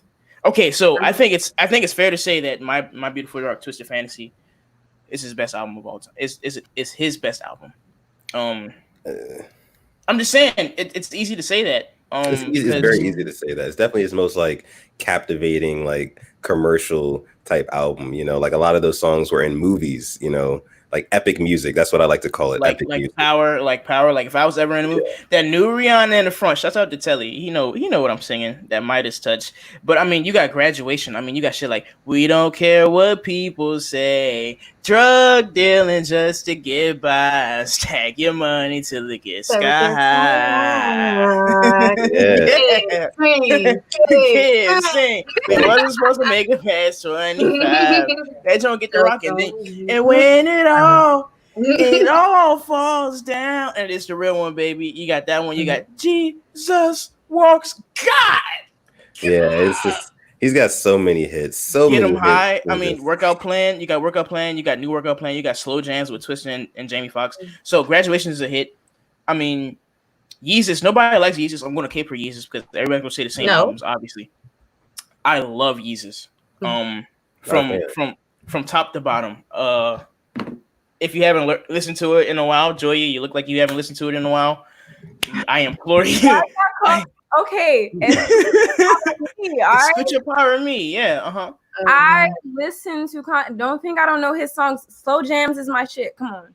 Everybody knows his music, but I'm not about to sit here and just be geeking over Kanye like you guys are doing right now. It's to watch because that's your artist, and I love that you guys love him. We all have favorite artists, but I'm just gonna be silent right now because whoa. Love is a strong word. You guys love him. You guys are geeking. You guys got the Kanye geekage, and it's beautiful to watch. I'm going to sit back. Very much so. I am geeking. You guys are like remembering the times, the song. Like I know the songs. I know all the songs you guys are listening, but I'm not sitting here like, oh my God, Kanye. Like I'm cooling right now. So Joya, if we had to take all of his personal life stuff out of it, right? Yeah. If we had to take all of his personal life stuff out of it and you just kind of looked at him as just an artist, you know, can you like do you give him his props, or do you still say, you know, this 808 is good, but not really anything else? Listen to me. I literally gave him his props several times. I even said he was a phenomenal human being despite his malfunctions. I said that. But it's just like when somebody literally hears you say you don't like Kanye, or you're not geeking over him like right now, then no, I am not a Janae. What do you even see what I mean? Like when you just don't even like worship Kanye, then everyone's like, oh my God, you don't like Kanye. And it's like, I love it when you do that. When you do that, that's hilarious. Because last time you said, he was like, cacti. I'm cooking my cacti. Like the moment you say you don't like be geeking over Kanye's entire being, then everyone's, oh, she hates Kanye. Like I literally like no, Joya, I will show you my music library right now. I like Kanye. Oh man, Joya, you're having a meltdown. You feel attacked. Joya. I literally not attacking you. Joya said, "Do not come at me wrong." I'm just saying, like you can't like right. Kanye West. He the popular opinion is not. He saved you guys' life. No. He did the opposite.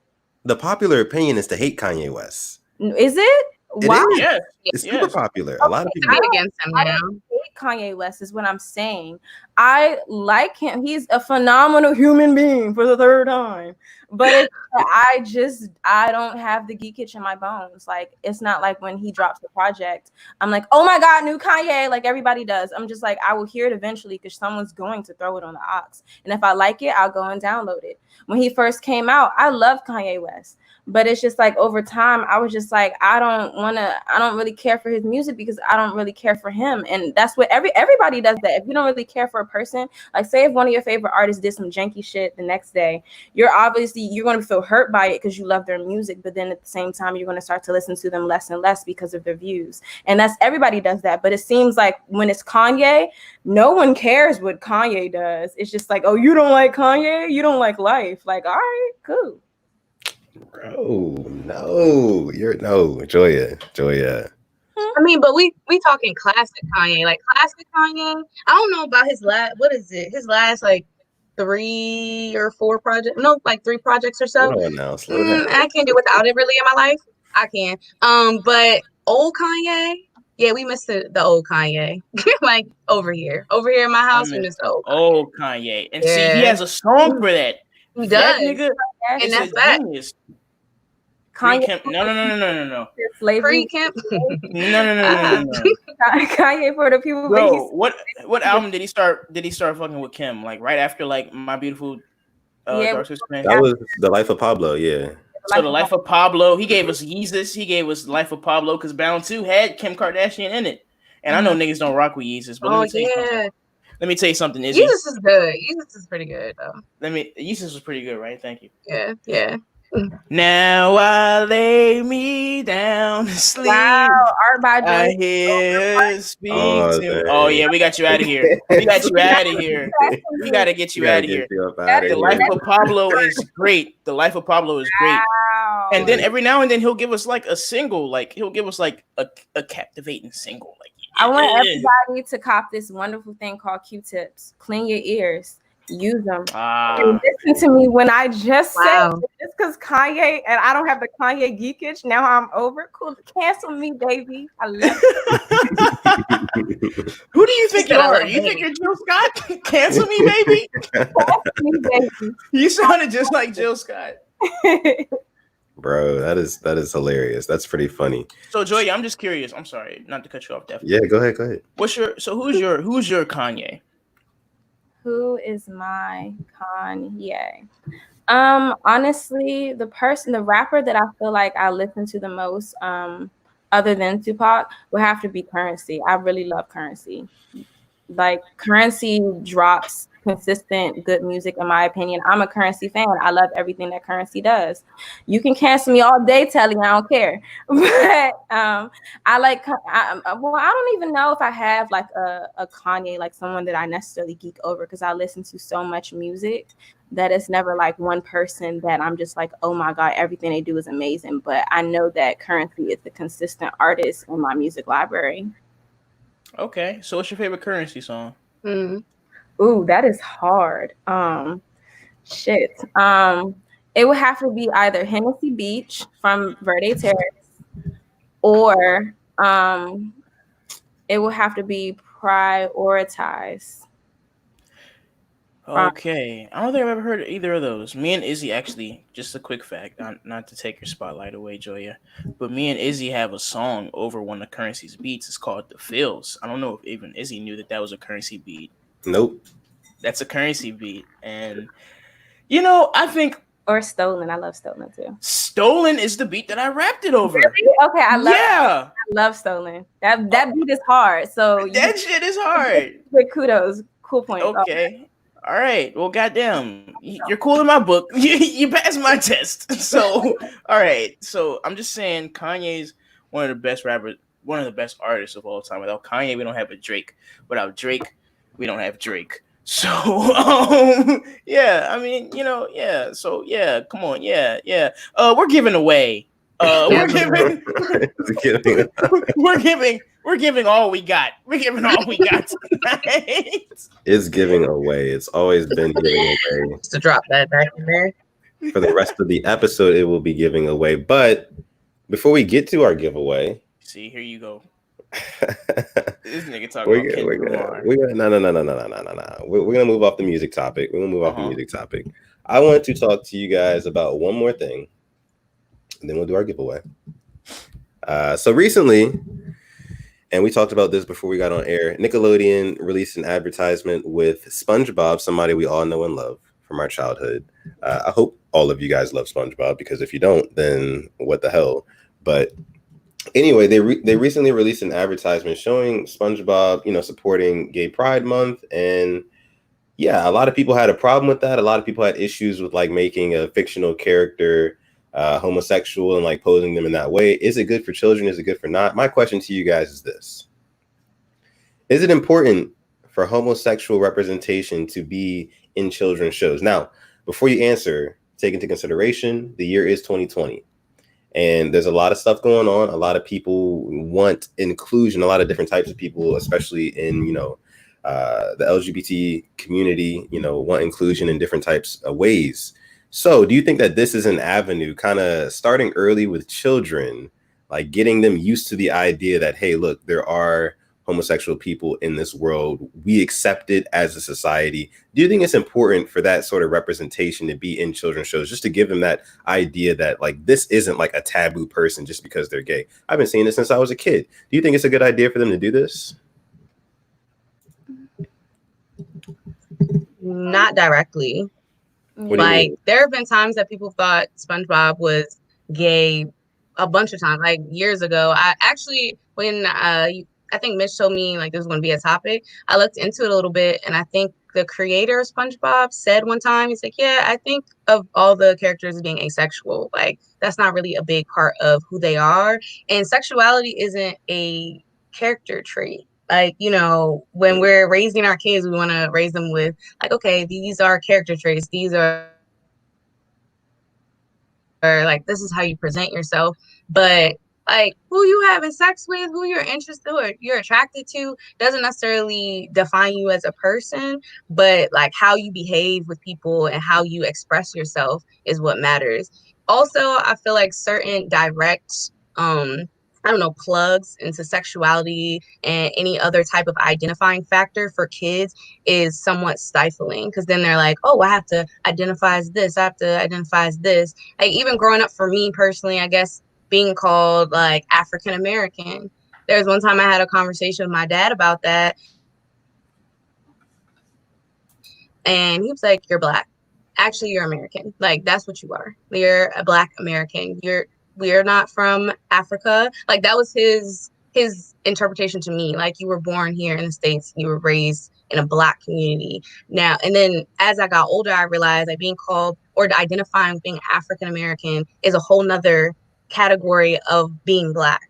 So if I'm identifying as that and that's not really my lifestyle, then in a sense, like, is that appropriation? Is that me like taking something from another group of people? Like, I feel like when you plug certain things into a child's mind, they identify with things without even really knowing it or having the full scope of what that means. So now it's like, oh, well, SpongeBob is doing this and he's gay. I like doing those things. I like blowing bubbles. I like, catching butterflies, even though like they're jellyfish and SpongeBob. It's like, does that mean I'm gay? Like, then kids are gonna start drawing tangents between things that don't really matter. Like, that's not how that aligns. That doesn't make you gay. That doesn't make you bisexual. Like, that's a whole nother, I think, step up in figuring out who you are. That comes later in life. Like, kids don't need to necessarily engage with that. But Shannon, the argument that a lot of people will push back on you with is that like, you can be born gay, right? So that's a big argument nowadays. So like, if you can be born gay and that is true, okay, what harm does it do if you watch like some, LGBT or gay representation in your children's shows? If you were already gay from the time you came out of the womb, SpongeBob's not necessarily going to sway you one way or the other. If your chemical makeup had gay in it, you know what I'm saying? Then like you are going to be that way from the start. So like, what would you say about that? Okay, what my response to that is, when we're throwing, I guess, certain identifiers, because my main point is pushing identification and like categories onto people, especially when you're developing the way you look at yourself and the way you express yourself, kids up to being adults. So for me, it's okay, what does that identification on SpongeBob, how does that align with the show? In the show, they're not really talking about relationships. They're not really heavily mentioning dating. Are they in SpongeBob? So like, does mentioning his sexuality in any way really add to the factors of what sexuality, like your sexual identification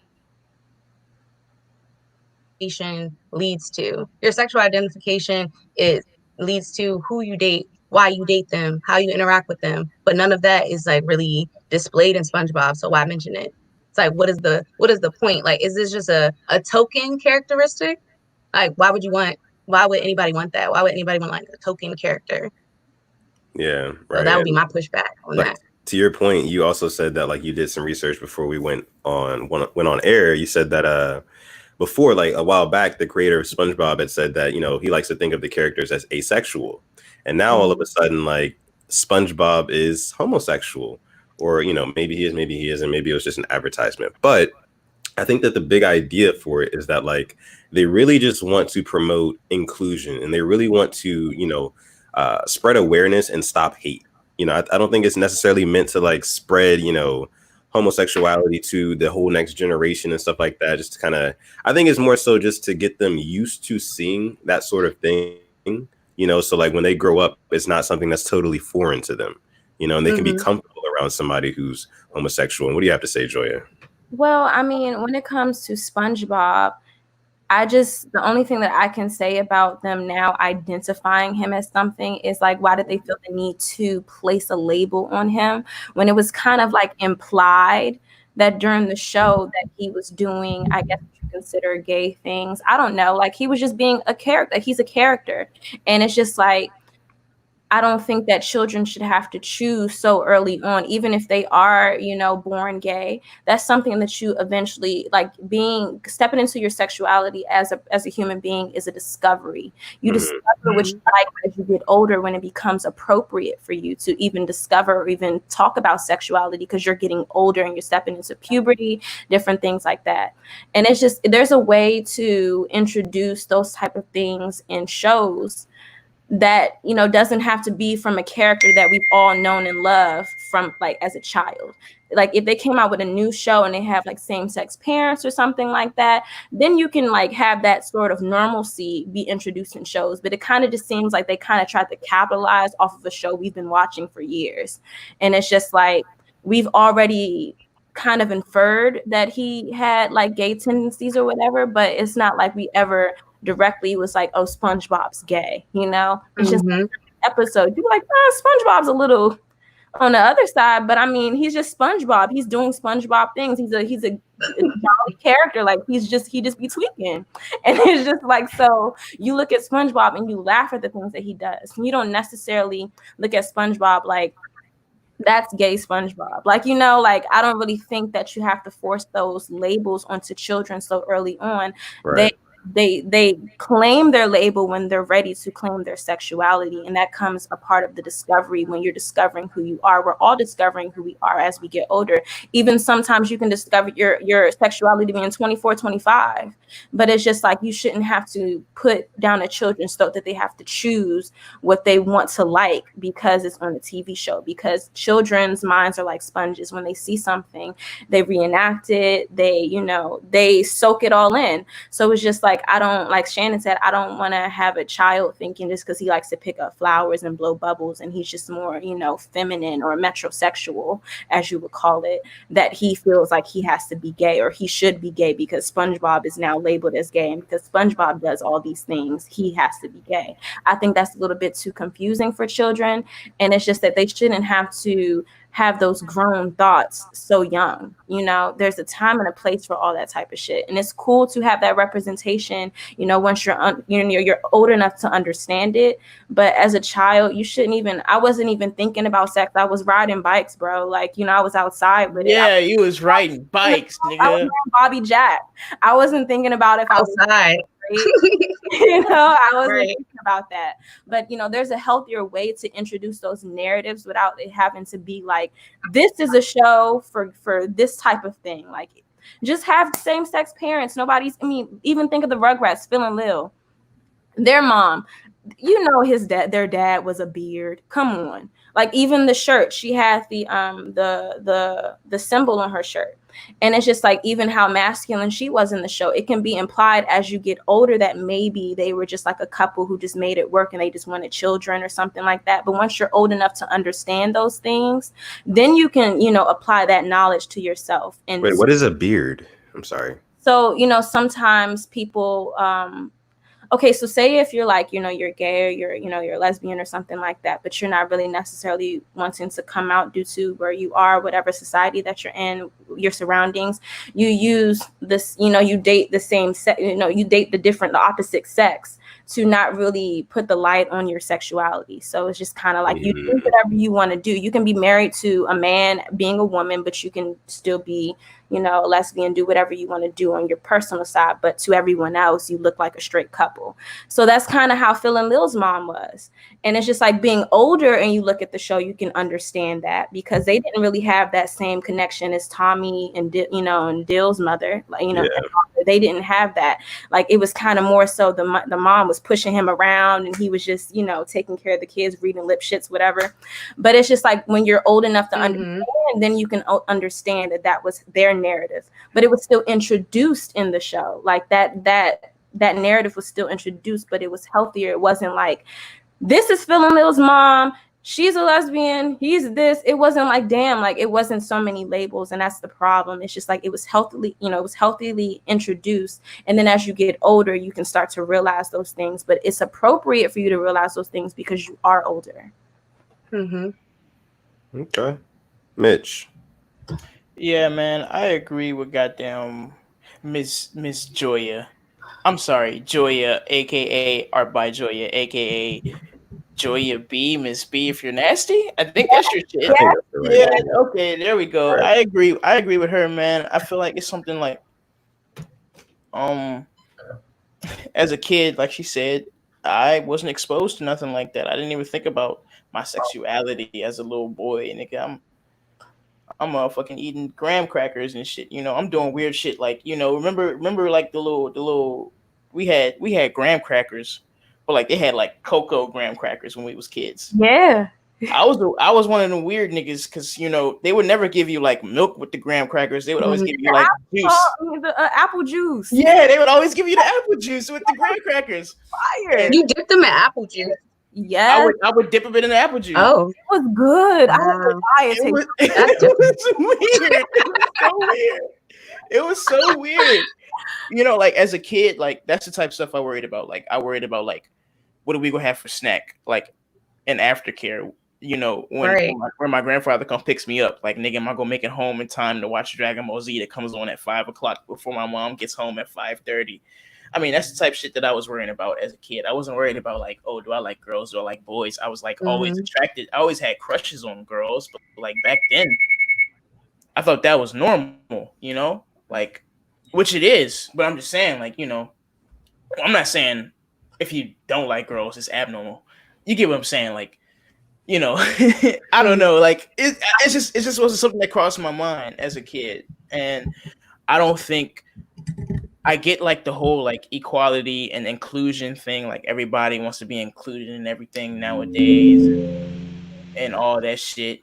But like, let's not try and sexualize like the cartoons. You know, like because kids watch the cartoons. I watch cartoons, man. Like as a kid, like I was like 5 years old watching, and me seeing shit like that probably would have totally changed my mind about like. I'm not saying like that's a bad thing, but I'm just saying like that doesn't give me the opportunity to learn what I want.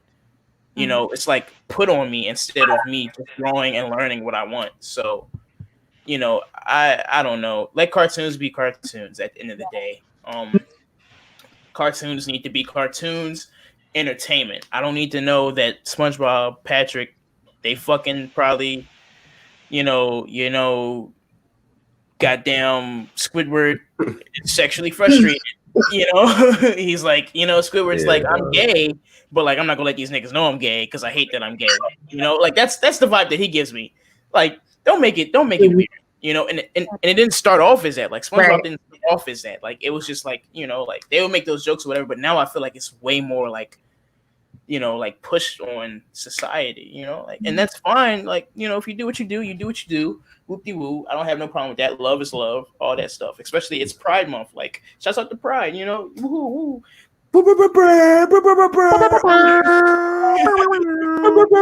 So shouts out to y'all, man. But look, don't push shit on nobody. I wouldn't push my sexuality. I like girls. I wouldn't be like, oh yeah, little man, you go. That's a lie though, because that's a lie. Because if I had a son, that's a lie. I can't even say that with a straight face, because if I had a son and the little nigga 4 years old, so maybe I gotta do some self-reflecting too. If the little nigga's 4 years old and my next door neighbor, she 4 years old, and I say they cooling, I'm gonna make a little joke like, oh, you like her, man, da da da da. But that's just me, just probably, just being a man. But that's not okay either. We shouldn't sexualize friendships. We shouldn't sexualize the TV shows. We don't want to put that thought in the kids. Let them become who they're going to be organically. So that's my take on it. Yeah, and just one more thing before we move off of this. Kids don't see that it's okay to be gay. They're going to grow up pushing down what they really want. I think that's a good point. If kids don't see that it's okay, and like at our young age, when we were younger, it wasn't necessarily seen as okay to be gay. You know what I'm saying? Like when we were coming up, but now like kids who are ages 5 to 11 or 12, like they're seeing that like it's perfectly okay to be gay, because it's kind of everywhere now. It's on every screen that you look at almost. So I think that like I said before, this is just an argument that other people would use to push back on. Cal also agrees with this point that Amani made. If they don't see it at an early age, they really won't know, because I know me as a parent, and I know Mitch just kind of said the same thing. I'm not gonna like at a young age tell my son like, oh look, if you want to be gay, now listen, you want to be gay, you can do that too. You know what I'm saying? I'm not gonna be in his ear like that. Like, no, absolutely not. So from the perspective of somebody a part of that community who wants to see like change and they want to see growth for the LGBTQ community, like going forward and stuff like that. Yes, like you can put that in like children's shows just to put it in their heads and ideas. But of course, to us, we're just like, no, don't let kids be kids, let cartoons be cartoons, bygones be bygones, that sort of thing. So or they can have just like same-sex parents or something like that. It doesn't have to be a show that's directed around the parents being gay. Like, it can just be naturally introduced. It doesn't have to be like you're labeling the character something. I think that's what everyone's kind of missing. It's like those things were represented in shows. It still is. It's just kind of like, I feel like in many regards, they just wanted to be like directly said, oh, my mom and my mom and my mom are gay. Like, explicit. You can just have it be in the show, and it doesn't, because like cartoons for children should not be about sexuality. They're kids, bruh. Like, and it's just like, but also that work of understanding that it's okay to be gay is done by the parents, not by a TV show. That's a cartoon. Cartoons should just be cartoons.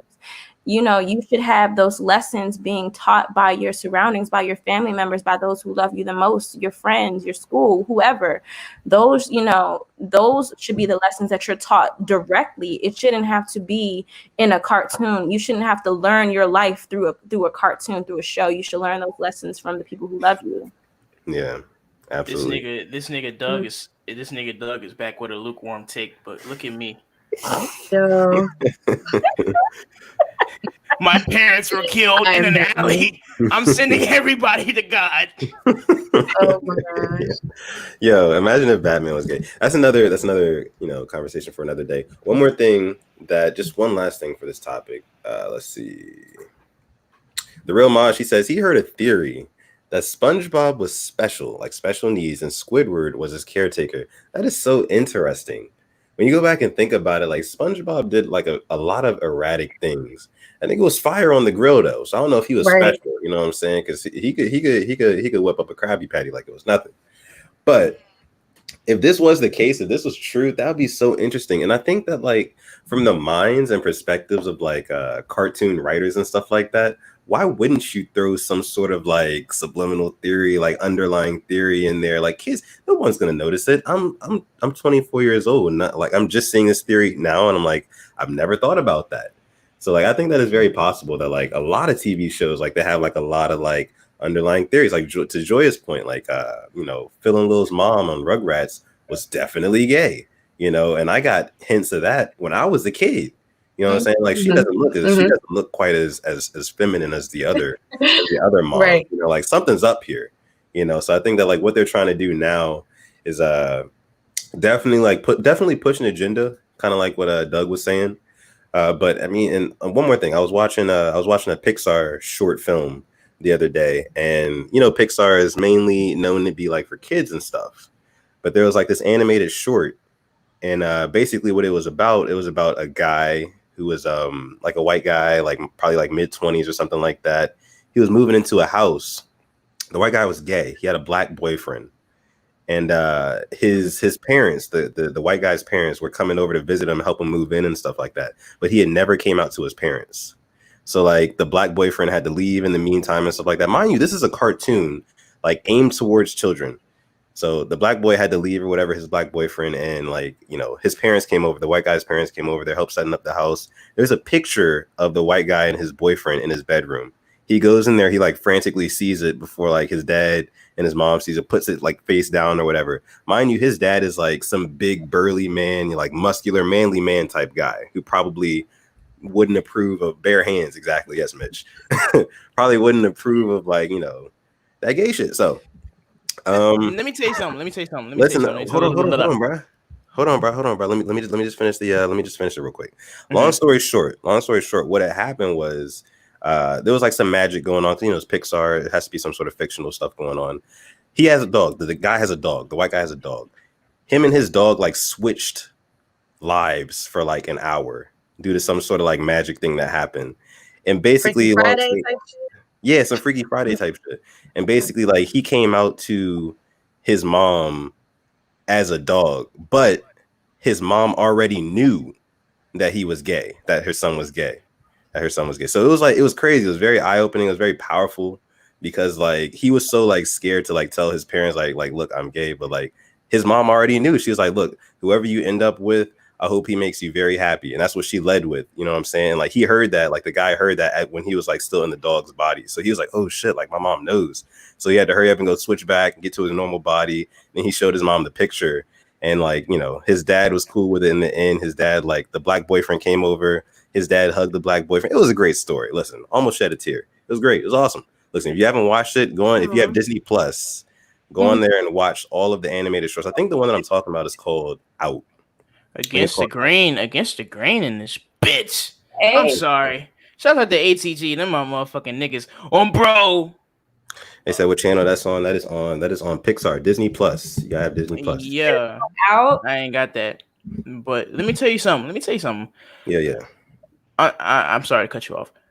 I hope I didn't cut you off again. But look, this is the thing, like see shit like that, you know, like when you put the gay families and the shit, you know, as kids, you know, you probably don't like as a kid, like I said earlier, when I was a young nigga, I never thought anything about it, you know, like I never even like thought twice about it. But like what I don't want to be normalized is like shit just relationships period, like man and wife. Like nigga, I didn't learn about sex until I was 12 years old, you know, like I ain't learned about, we had sex ed and shit like that. Like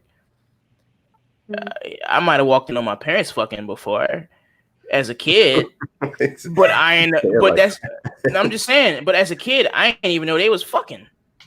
You know, like as a kid, like I'm thinking, oh, what is y'all doing? Y'all wrestling? Like, let me, like, dad, come make me some pancakes or something, you know, like real shit though. Like, you don't even think about shit like that when you were a kid. Like, so it's like, why are we pushing that agenda on kids now? Like, with the, like, if they go grow up gay, they go grow up gay either way. It don't matter if we're saying, hey, this is okay, this is not okay. But see, what, you know, what's fucked up about it is society tell us now that it's not okay. So like it doesn't matter if the cartoons tell us. What is everybody else saying? Like when they grow up, when they become regular citizens like me and you, they're still going to be dehumanized. They're still going to be like looked at a certain way. You know, they're still going to be discriminated against. And I don't think that cartoons and like instilling that in them as a young age, saying like this is okay, is going to change any of that. It's not, because at the end of the day, they're still going to grow up to be gay, which is totally fine. Sleaze my past integrity. You know, it's totally fine if you grow up gay, whatever. But I'm just saying, like, I don't think putting that in the cartoons and like instilling that in the youth at a young age is going to change anything. That's not the way to go about it, in my opinion. I just think that, like I said before, that work should be done by the family members and their friends and who they're directly influenced by, because, you know, you look up to your family members first before you even get an opinion from somebody else. And if your own family doesn't really accept you, it doesn't really matter what the world thinks. You know what I'm saying? Exactly. So like you said, watching a cartoon isn't really going to do much if you still go in the house and you got your moms or your dad telling you that what you're doing is wrong. Like I even, I had a cousin growing up where he would play Barbie dolls with me and my girl cousins. And then, you know, auntie or something come in the room, don't do that, you need to play with this, that's gay. And it's just like, if you know, he ended up being gay growing up or whatever, but it's just like, if you're coming at a kid for just playing with a certain type of doll, that type of hatred starts within the home, and that's what you have to fix first before you watching a, you know, a show that ain't really gonna do shit, you know. Exactly. Because I mean, a show can tell you that it's cool to kill, you watching murderous shows, but then, you know, on the outside, you know, exactly.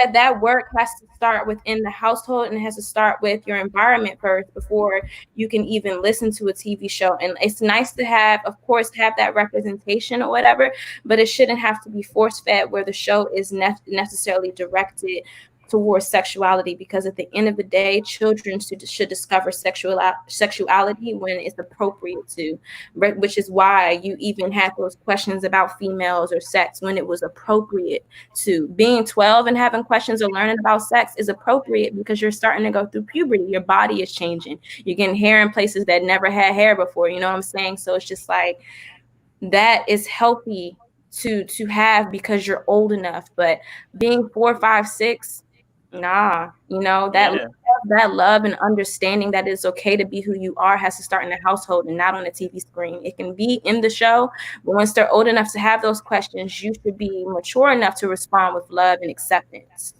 Exactly. Yeah. And, you know, as a kid, just real quick, just like as a kid growing up, like my parents got divorced at a real young age. I was like 5 years old when my parents split up. And I was raised by pretty much all women, you know? So like everything that I was taught growing up was how a woman would look at something, you know? Like I had my grandfather around, you know, I had uncles and shit like that, but like for the most part, I was around women. And, you know, I you know, as a kid, like my aunt would go to work and I go in her room and, you know, I'd look at her clothes and, you know, I'd be like, oh, okay, that's a bra, that's this, you know. And then, you know, I see her nail polish, I take her nail polish, I rub, you know, I see her doing it. So like, you know, I'm a kid, I'm putting her nail polish on my fingers, you know, like playing around in it, you know, they come back, they chew me out about it, like, oh, don't play in the nail polish. But like at no point as a kid or as even growing up was I like boys because my mom liked boys, my aunt liked boys, like stuff like that. Like something like that is not something that's taught. You're not. I don't think you're taught to.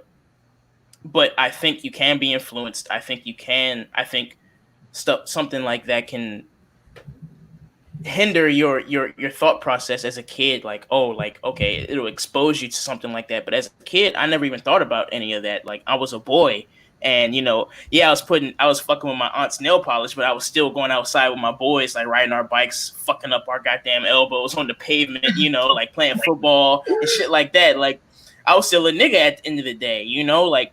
So I think it's all subjective, really, like everybody's situation is different. Yeah. And at the end of the day, you go grow up to be who you gonna be, regardless of the what you're exposed to and all that shit. But at the end of the day, I don't think it's okay to expose the kids to shit like that because we were never exposed to it as kids, and it didn't. We became our own people, and that's what we're trying to do. Don't do it because now we're trying to liberate the LGBTQ shit. We're trying to liberate all that, the pride and all that super cool stuff, right? But don't try and like put that on the kids because that's just not cool to me, So that's all I got to say on it. And goddamn, shouts out to ATG. ATG Sleaze Mob Part 2 is probably gonna come one of these days. You need to hit them niggas up. What's up with that, ATG? But go ahead, Dev. All right. That was a very good segment, guys. I liked all of you guys' input.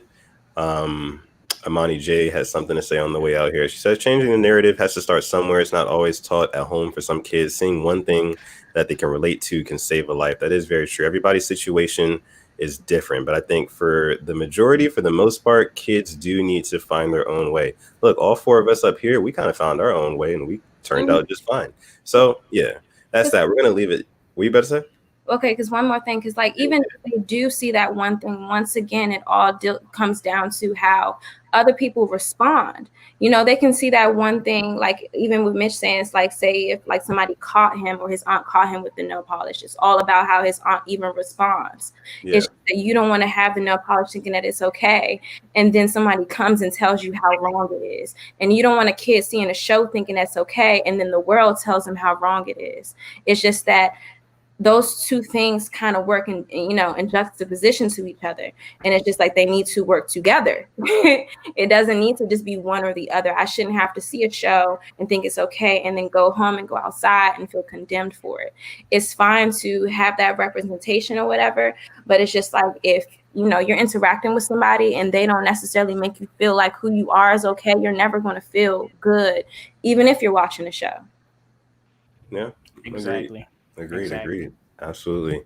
Like I said, guys, great points on that topic.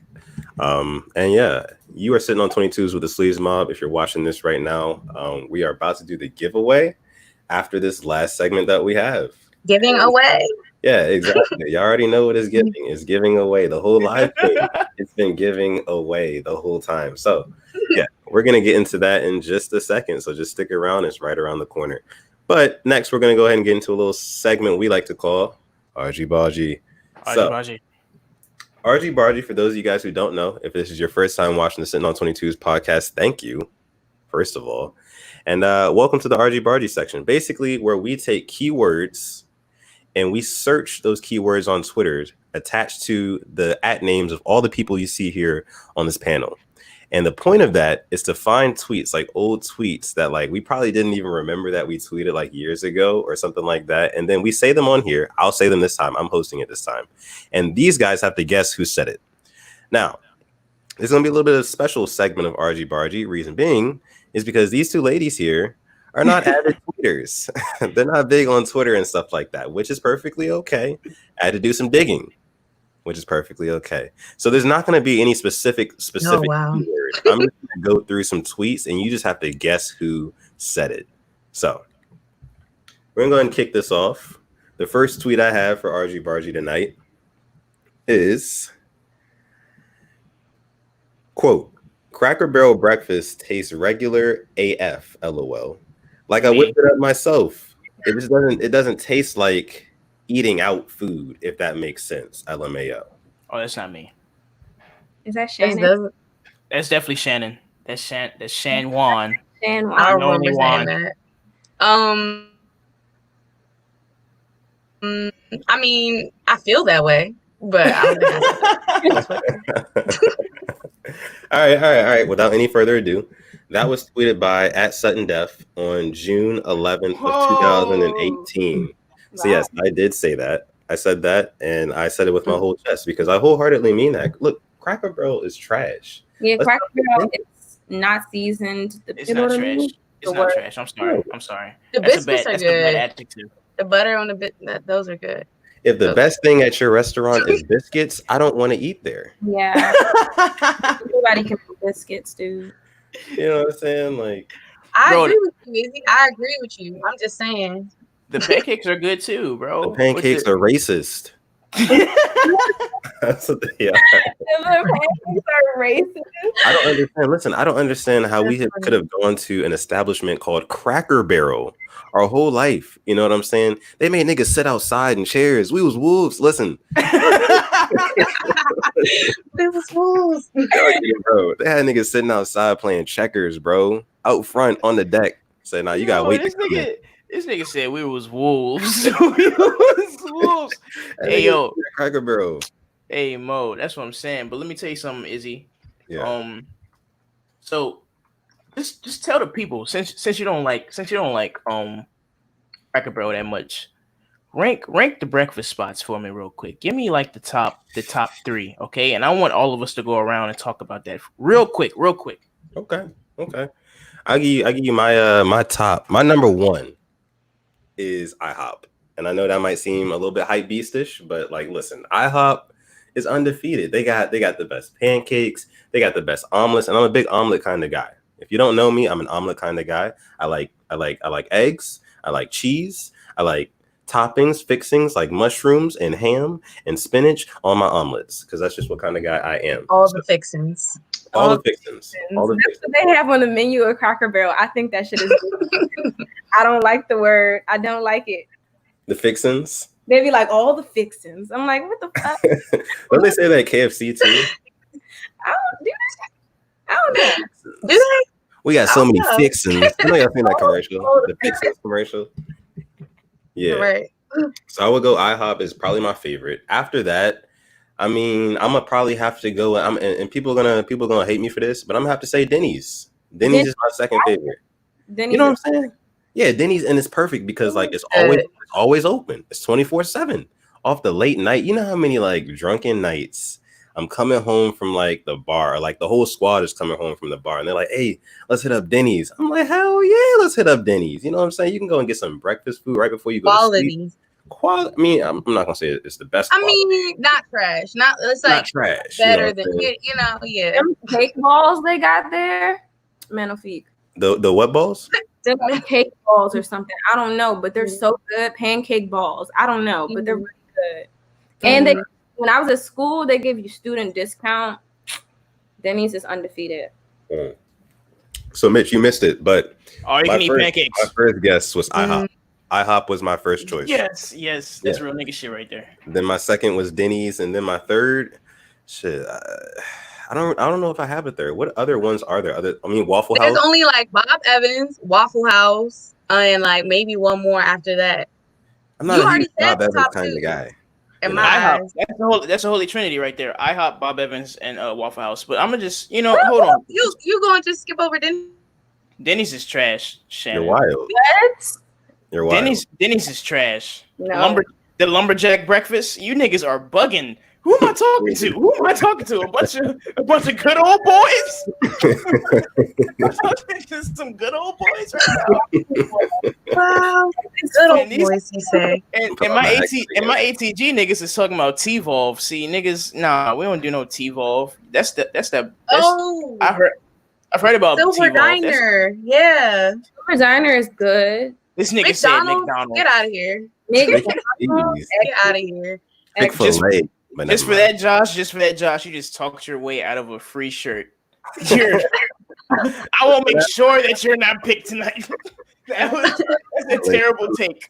Josh been in here the whole time. He's on the list. Shouts out to Josh Price. Yeah, that's my man. That's a nigga. All right, yeah. So look, this is what I say.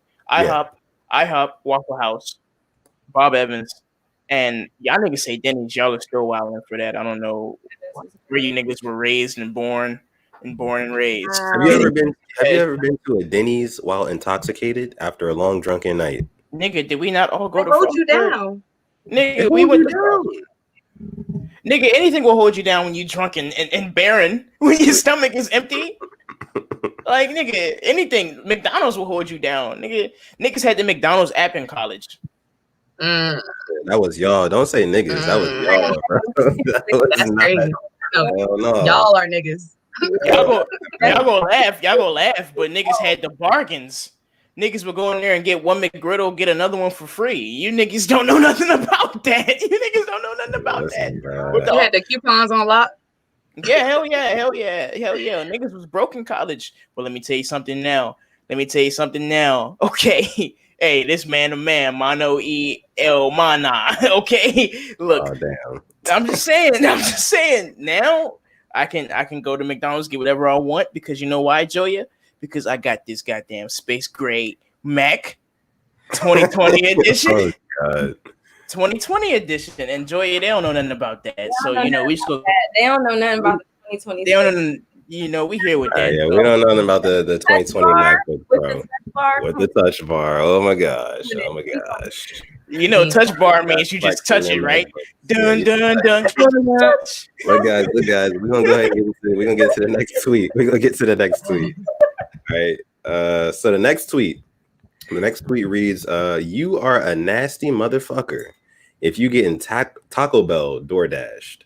That's me. That's definitely me. I remember tweeting that too. Yeah, definitely. That was tweeted by Mitch on November 18th, 2019. I was scrolling through these tweets earlier and I was dying laughing at this tweet. Cause like, bro, like imagine getting fast food delivered to your door. You know how lazy and just like, bro, you nasty. Cause Taco Bell's already nasty. It's gross. Literally, this is something that I learned my freshman year of college.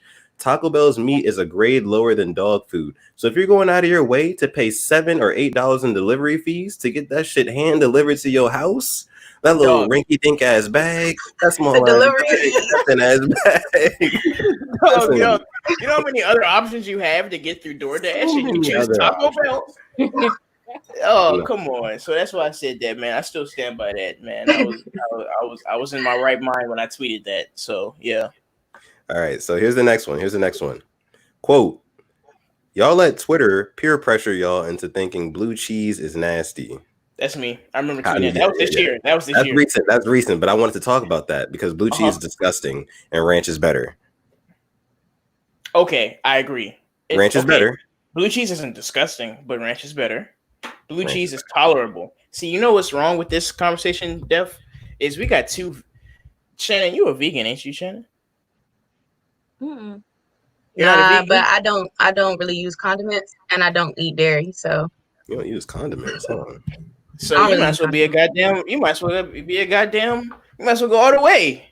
You might as well finish. You might as well finish the race. You right there. Because Joya was talking last week. She was talking all that bullshit. And you know, I kind of missed it.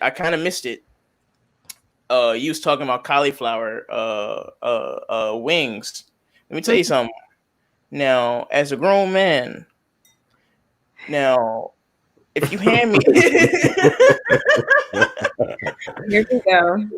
Some cauliflower wings. If you be like, yo, bros, I made some wings. I come through your shit and I'm biting in the cauliflower, everybody's ass getting whooped. You, me, everybody. But it tastes good though.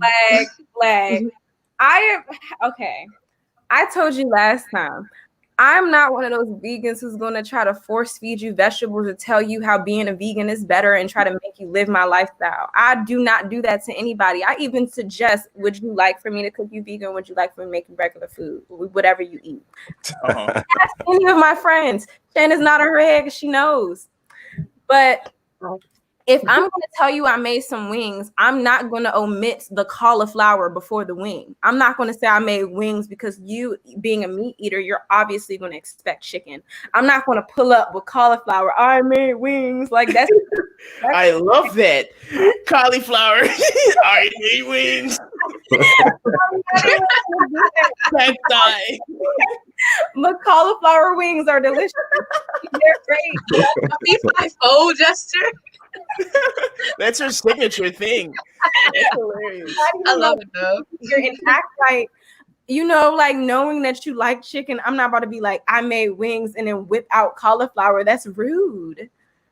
Yeah, that is very rude. I'm glad that you You might get blocked, Joya, if you did that to somebody. Yeah, that's just like if I said, "Oh, I made chicken nuggets," but I didn't tell you meatless chicken nuggets. Like what? Yeah, we would not. The joint don't like chicken nuggets. I'm like, oh, they're plant based. Like what? No, I wouldn't do that. I would tell you. I would text all my niggas in the group chat. I'd be like, yo, this motherfucker tripping. She made fried carrots, y'all.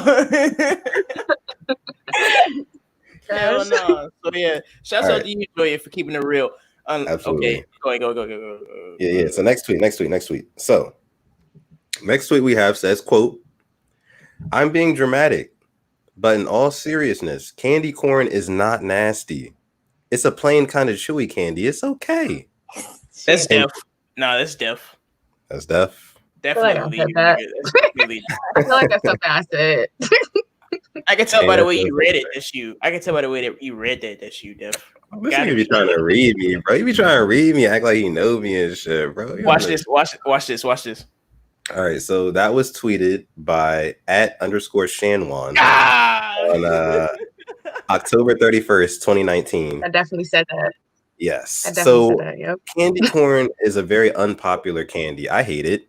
I'm sure these two guys hate it. It's not nasty though. It's not gross. It's not the grossest candy I could have ever had. It's not. It's definitely not. I would pop a couple of candy corns in my mouth. Right. For what? Why? Because it's Halloween, bro. I will pop a couple. That is terrible. That's terrible. Why would you do that? I'm gonna pop a couple candy corns just to take the edge off. Like when you as a kid, and then they be putting like goodies in your little bag. If some candy corns are at the bottom, I'm gonna slip them in my mouth. I'm not about to trash them. I'm gonna eat them. Avoid the candy corn at all costs. You know how many.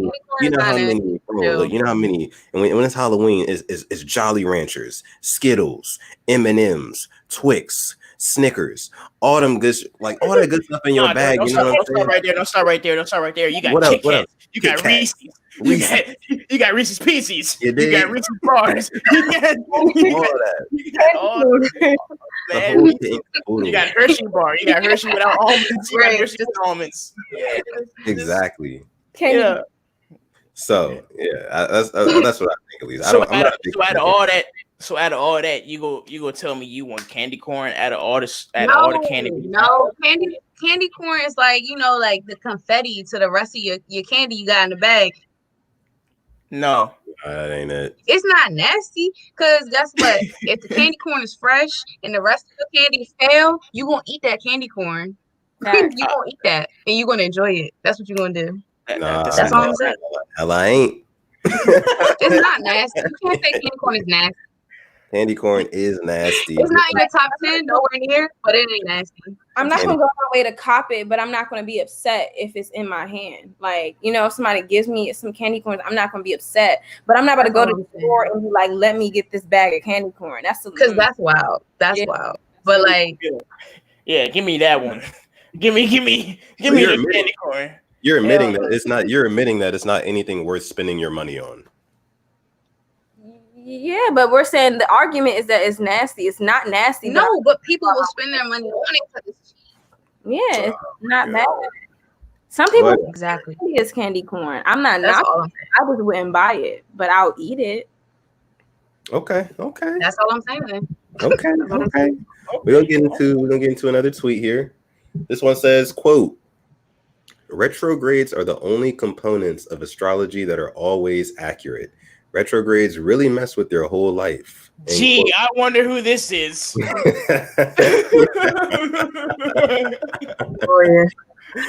Gee, I really wonder who this is. Bro, We all know who that is. That is me. That is Miss B Nasty. If I've never heard her before. So yes, that was tweeted by at Joe Mama Kia on the August 16th of 2017. So 3 years ago. Joya, what did you mean by that? What is retrograde? Please explain for all of us in here that are ignorant. Planet going back in a circle, yeah, right? it's kind of like when the planets kind of go backwards in their rotation or whatever. So sometimes retrogrades can mess with technology. Retrogrades can just mess with all aspects of your life. It's kind of like your world is shifting a bit. And I've noticed, even just in astrology in general, I'm not one of those people who be like,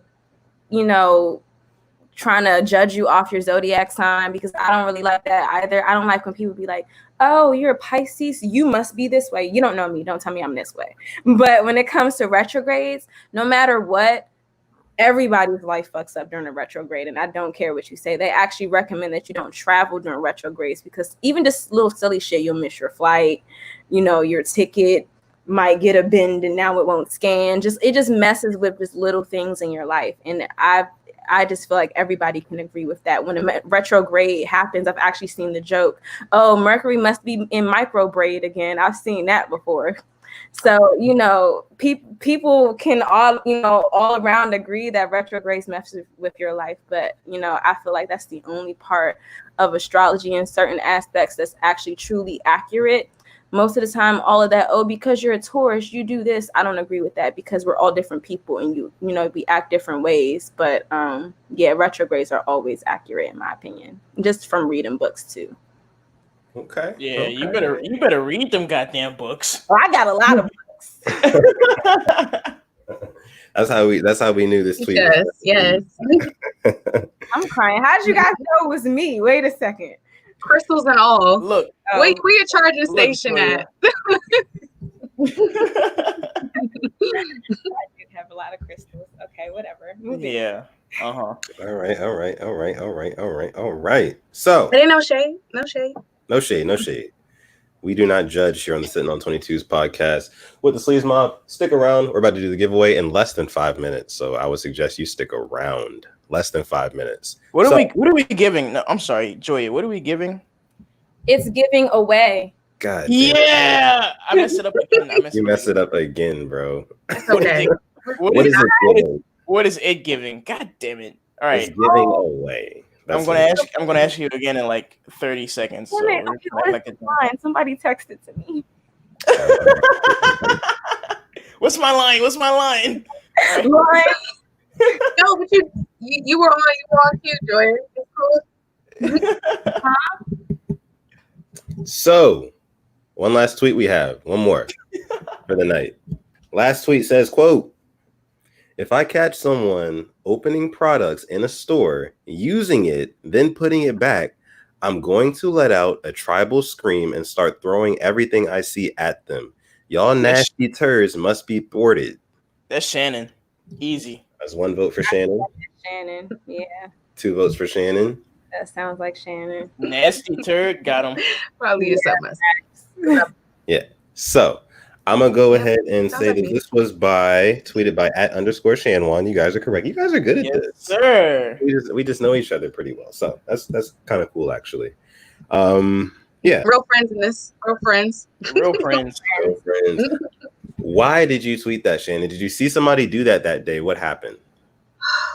I was first of all, I'd seen someone in this grocery store, and then right after that, someone I went to church with, right after that, I saw on their Instagram story, someone in that same grocery store doing something crazy to, like, I think it was ice cream. It was either ice cream or some of the produce. And I was like, if I catch any of y'all, like, it's over. It's over. It's over for everybody. The day is canceled. I'm done. No, I can't see it. I can't see it because I'm going to go off. Like, it's unacceptable. Biological warfare is not it. No. She said it's up. It's up, nigga. It's up it's about over. This. No. All right. So, look, we got to know each other a lot more right there. We kind of knew each other already. Joya, aka Ms. Joya B, Miss B, if you're nasty. Okay. Shan Wan. He is nasty. No, it sounded cooler when I said it. Nasty. Miss nasty. All right, yeah. Def. I'm just asking, man. What is it giving right now, bro? I just want to know what is it giving? What is it? First of all, what is it, and then what is it giving? It is this live stream, this podcast right now, and it is giving away. It's giving away. Solange. I wish I could play that song. Up and away. Go ahead and harmonize, Mitch. Away. I bet you I can do it. Uh-oh. Come on, let's do it. Let's do it.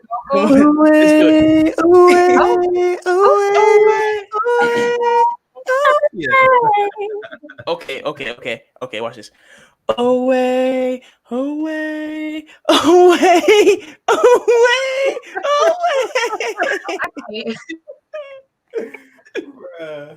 no. It is giving all the way. When away. Mitch went, he went. Away. It is giving away. That is right. So it is time. Finally, it is time for the OLURclothing.com giveaway. So the way that we're going to do this, everyone in the chat right now, because you guys are the only ones that are eligible to win, because you guys are the only ones paying attention right now. So shout out to you guys. Big props to you guys who've been watching the entire 2 hours and 10 minutes. What I want you guys in the chat to do right now, I want you guys to put hashtag OLUR in the chat, OLUR, hashtag OLUR in the chat. That's how you're going to let us know that you're in here, you're ready for the giveaway to start, and you want your name entered into the bag. So go ahead and put that in there, and we are going to go ahead and start formulating this list and give away a free piece of OLUR.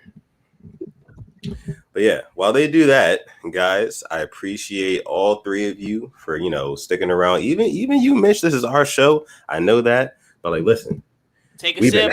We've been at it. You know what I'm saying? We've been at it. Take clink, a sip. Clink. We deserve it. You know what I'm saying? We've been doing this for 2 hours, man. We've been doing this for 2 hours and like a quarter of another hour. So this is what I'm going to do. This is a new segment that I kind of want to do. While we figure out who we're about to away. Yeah, I'm getting all y'all names in here now. So keep putting hashtag OLUR in the chat if you want to be entered in the giveaway. So far, we only got 4. Yep. Hashtag OLUR. Put hashtag OLUR if you want to be in the OLUR giveaway by Solange.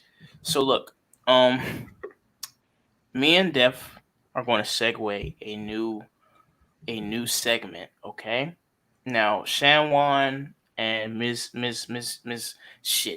Joya B, Miss B, if you're nasty.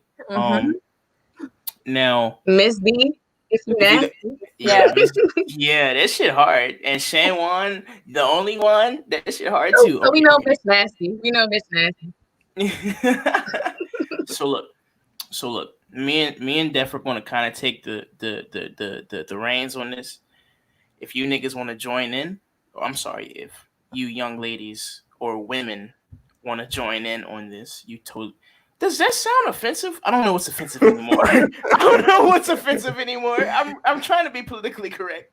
If you friends of mine want to join in, did you feel like when he took it back, like when he took niggas back, did you feel like, oh, I'm not your nigga? Like when he took it back, did you feel that way? So am I not your man? Oh, I'm not your nigga. See, you can't say nothing no more. I did. I was like, oh, I guess you being PC. Why are you being PC? We real friends. Like, what's up? We real friends. This ain't no fake shit. Yeah, you're right. I'm being a bitch right now. So look, so I get it. It's for the public. I get it. It's for the public. You already know. Yeah, my niggas. But I'm gonna call this for this week. I don't know what we're gonna call it in the future. I'm just gonna call it what it is. And this is a segment that I wanted to segue. It's called Might Be. Okay? And might be is you might be a fucking hype beast if you have nothing but like V-Lone shirts in your closet right now with like nothing but like white socks and like Yeezys. Yeah. Yeah. What you see, you might be a hype beast if you have 2 sleeves of tattoos and gold teeth, white gold teeth in your mouth, you know, and you wear like cut off jean shorts and Jordans all summer, you might be a hype beast. You just might be. I don't know. I'm just saying you just might be a hype beast if you drive a Camaro, if you have a decent living. Yeah, exactly. If you have a Hummer or like a, you know, something like more upper scale, you know, you might be a hype beast if you play nothing but 2K. If you do nothing but like, you know, go to Park 14th on 14th Street, you know, and U Street, you might be a hype beast. So like, what do you guys? What is if somebody was a hype beast to you? What might they be? What might they look like to you guys? I'm gonna start with Def. Oh boy, a hype beast to me. A hype beast is somebody who just like, and it's not even like one specific set of clothing. You might be a hype beast if you just on Twitter every time like the newest pair of Jordans drop, or like, you know what I'm saying? Like you post, you know how like when new Jordans come out now, you got to go on the Nike.com app, you got to enter a raffle. You got like, you can maybe win the raffle, then you can buy the shoes. If you win the raffle, and then like every time you got to screenshot it and then you got to post it and be like, yeah, I got them. Y'all niggas ain't get them. I got them. You might be a hype beast. You know what I'm saying? I hate when niggas do that because it's just like, bro, why are you flexing like that? You know what I'm saying? For something that's going to be on your feet, touching the ground. You know what I'm saying? I don't get it. But yeah, that's what You might be a hype beast if you got a touchscreen TV in your crib and you always like on FaceTime or IG stories, you know, you might be one of them niggas that's like a real hype beast. Like you wear nothing but Calvin Klein underwear. I'm guilty. You wear nothing but like Tommy Hilfiger underwear. You know, you're a hype beast. You might be a hype beast if you got a touch bar. If you got a touch bar on your laptop, both of y'all are hype beast. You might be a hype beast if you got a 2020 version of it. Telly, you're a hypocrite. You're a hypocrite, Telly. Because when I was like, oh, I don't want to listen to Kanye, I was can't. But that's neither here nor there. Telly, you heard what she said? She said you a hypocrite. Hypocrite. You might be a hype beast if every time you go to Ruth Chris, you got to post your receipt. Ooh. Facts. Big facts. Yes. Big facts. Yes, you might be a hype beast. So that's something that I kind of want to segue into every now and then. You know, it's just a little fun segment. You might be a dickhead if, you know, you talk shit about me on Twitter, but then you hit me up when your girlfriend go to jail asking me for some consolidation. Well, you might be a dickhead. That sounded kind of specific. That's specific, my guy. Ready to talk after this. I'm just letting you know, you just might be a dickhead. So, you know, we're going to segue that in there. And Izzy, I mean, so I just want to ask you one more thing, man. Well, I'm going to ask you one more thing before I ask you another thing. Okay. What I'm going to ask you right now is, what is it given? What is it given right now? Like right in this moment, what is it given? Right now, right in this very, very moment, it's giving away. And listen, It is time. We're not waiting anymore. It is time to announce the winner of the OLURclothing.com giveaway. But look, before we do that, I lied. We're gonna wait 30 seconds for any last minute entries. So if you haven't put your name in there, look, there's more people watching live right now than there has been the whole entire time. So if you just now join, go in the chat, type in hashtag OLUR. That is how you're going to be entered to win a free piece. So I'm going to start the timer right now, 30 seconds on the clock. Because after that, I'm putting in all the names. I'm shutting it down. Don't be overlooked. Don't be overlooked. Don't be underrated. Go to hashtag, yeah. And let me tell you something. You might be a procrastinator if you keep changing the time on your own giveaway. you might be a bullshitter. you just might be, you know. So Joya, I just wanted to ask you something, man. This is my real mono segment, okay? Now, okay, say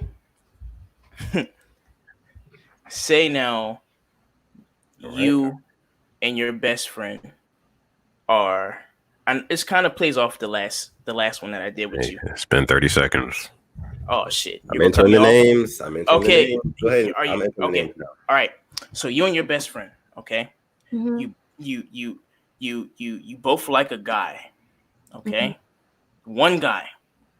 Mm-hmm. Is it a best man wins kind of deal, or is it like a I saw him first, we're going to lose our friendship over this kind of deal? I think when you do stuff like that, you're kind of omitting the fact that the guy is also involved. So it's just like, if the guy likes you, I mean, he's not obligated to like me, and he's not obligated to like you. So it's just like, I'm not about to lose my friendship over a guy, that we just both don't even know, like either one of us. Like, that makes no sense. So, and then it's just like, he's a guy. Like, there's so many out there. I'm not about to lose my friendship with it's not a blood sport. Like, it's just like, if he vibes with you more than he vibes with me, then you can have him. Like, it's not that deep. I mean, but if, she's like that, she's a weirdo. I don't want her to be my friend. Facts. Okay. Facts. So Joy, what about you? How do you feel? I mean, not Joy. I'm sorry. Shannon. Damn, I'm sorry. No disrespect. Shanwan, the only one. How does that feel to you? Like, if it was, I mean, personally, I don't think I've ever explicitly been in a situation where a friend was like, yeah, I like him too. Like, it may come down the pipeline, like, oh, we both was liking him at the same time. And then he, realizes we're friends. And then eventually it just takes a fork in the road. Like, sometimes I personally feel like I don't always tell my friends who I'm talking to anyway. So it's less likely that we'll be like, oh, I like him too. Well, I like him too. And then we talking about it, like, no, it just kind of, that's my friend. It's my friend, right? And then, like, choices need to be made at that point, like diversions. It's never been okay, so we're going to shake on this. Best woman to get him. He's yours. Like, nah. It's just, it's either or you don't know. And it's either we're like, it's kind of like interesting. That for me. That's interesting to me because, like, for guys, it's like, I'll tell my friends how, who I like and who I'm into, and they'll know up front. But, like, I guess all the time, all the time, and just about. I mean, Def, Slim, they'll know exactly who I'm feeling. I mean, literally anybody I'm talking to, I'll tell them. What's the most cringe shit that I've done recently? Like, probably like a couple months ago. Like, I sent this nigga Def a screenshot of a girl that I was having a conversation. I was asking him for some advice, but I fucking accidentally sent it to her too. Oh no. Oh no. Oh no. Hate to see it. Yeah, I'm so sorry. Yeah. So thank you for the man to Senorita Escucha Power of Me. We're gonna give you your own segment on that, Miss B, if you're nasty, because that's cool. I like that you brought that back. But yeah, Def, we're giving something away. I don't know what it's given, but it's giving something. Let them know what we're giving. Listen, it's given away, and now it's time. I got the names in the list. It's time to generate it. I'm gonna have y'all do a drum roll for me in just a second. Okay. Let me just go ahead and it is time. Oh wow. Ladies and gentlemen. 222. Okay. Yeah. So I'm standing. It is time to announce the winner of the OLURclothing.com giveaway. I need a drum roll from you guys. I'm about to go ahead and randomly generate this. Drum roll, please. All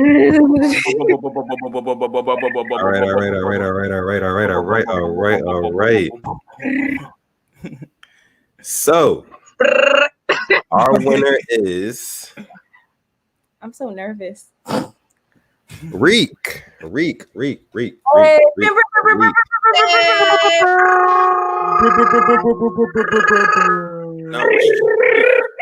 Reek, you gotta let us know if you're still in here. Are you still in here, Reek? If you're still in here, let us know. Holla at us. Reek, give us the 22. If you're still here, Reek, give us the 22. Give us the 22. You feel me? Give us the two numbers. I want to see 22. Goddamn. Reek. You must be present to claim. you must be present to claim. You're goddamn right. Yeah, the only one. You gotta be here. If you're not here, Reek, Reek, we will give you Reek. Reek, listen, Reek. Oh, there we go. Okay. We got it. There There it is. There it is. Okay. Gave us a 22. I like that. I like that. So guess what, Reek? You get to pick anything you want off of the OLURclothing.com website. You got my number, so you can just text me exactly it is what you want, and we got you. Now, one more thing. I see a couple people left. They fucked up. Because I'm going to do one more. Why not? You know what I mean? They fucked up. We're going to do one more. One. You get one. You know what I'm saying? Like, You're today. You get one. You know what I mean? So yeah, we're gonna do one more. So I need one more drum roll from y'all in just a second. Let me get Reek name out of here real quick. Is he already won? Yeah. All right, so drum roll, please. Second winner. So the second winner of the OLURclothing.com giveaway is it's Noelle, my girlfriend. Wow, that is such a coincidence. That is such a coincidence. Wow, and she was just telling me today how she never wins anything. So that is all today, boo. Sweet.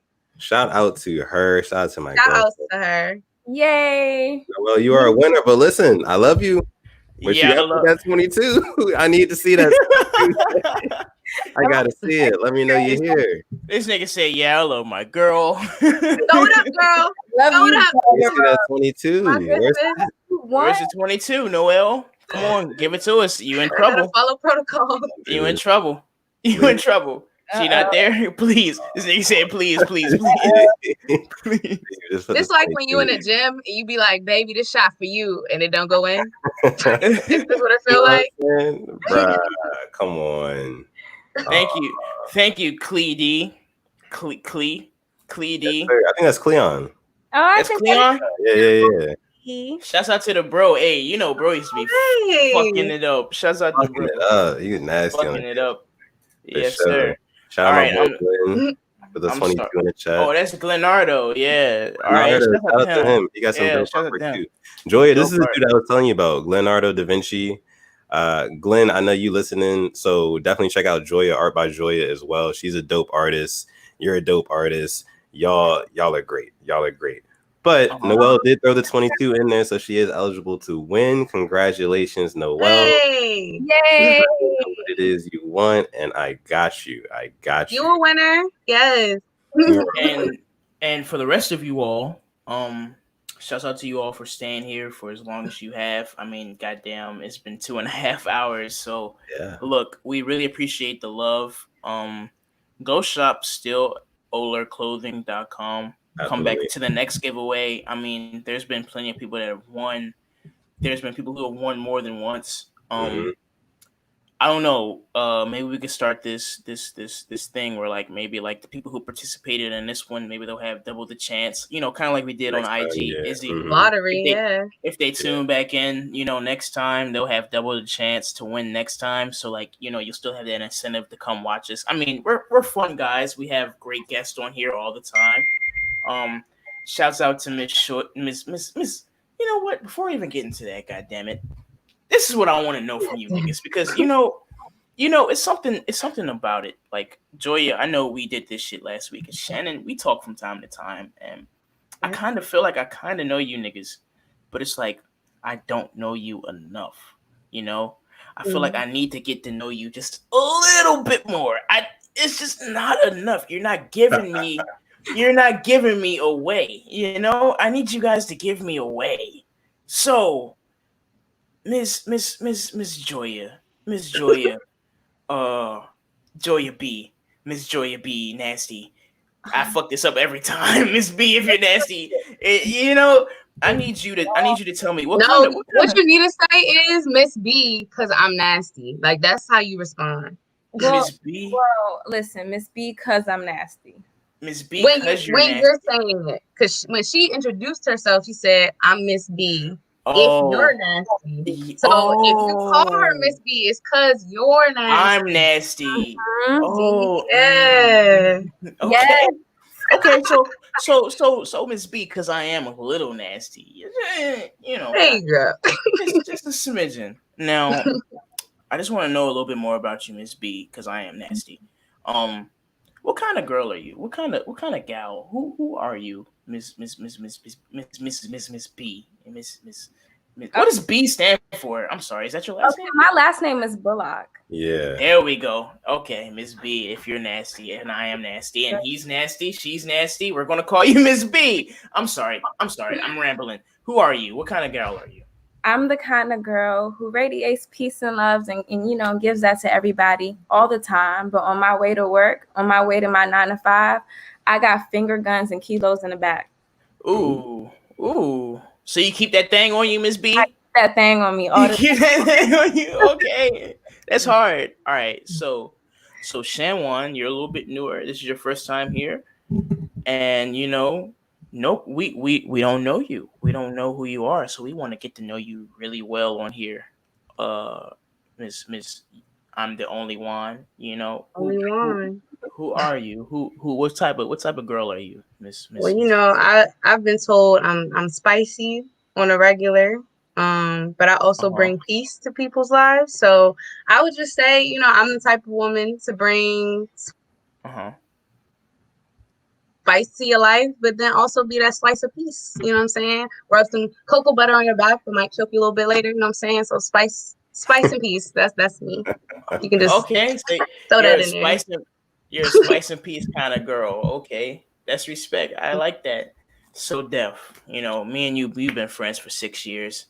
I'm getting to know you more and more each time, each day, every growing day. Just, you my nigga. But the masses don't know you that well, So they want to know, what kind of guy are you, Sudden Def? Mitch, what kind of guy I am? I'm a say we're only doing 2 giveaways, but I'm gonna do one more. You know what I'm saying? Kind of guy. That's what kind of guy I am. You know what I'm saying? That's what I'm feeling. So if y'all don't mind, he didn't just double down, he tripled down. Now that's nasty. I like that. Yeah, you dig what I'm saying? So I just want to do one more. It's definitely courtesy of yours truly. This one is coming on the house from me. So I just want to get y'all get a drum roll one more time. Let's get a drum roll one more time going. Yeah, one more winner. First winner. It's our guy Josh Price. Josh Price. W. He said it, bro. And Josh Price said it was his first time watching. That's crazy. His first time watching, he won some free building. That's crazy. Yeah, throw the 22. Show us the 22, Josh. You guys show us you still here. Give us the 22, Josh. Come on, give it to me. I'm rooting for you.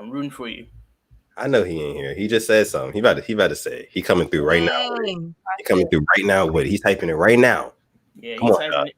You're right there. Come on. We waiting. He need this hoodie. This hoodie. Come on. How many twos he giving us? He giving us all the twos. Two. All the twos. All we need. Just two of the twos, bro. I feel like we might be confusing him.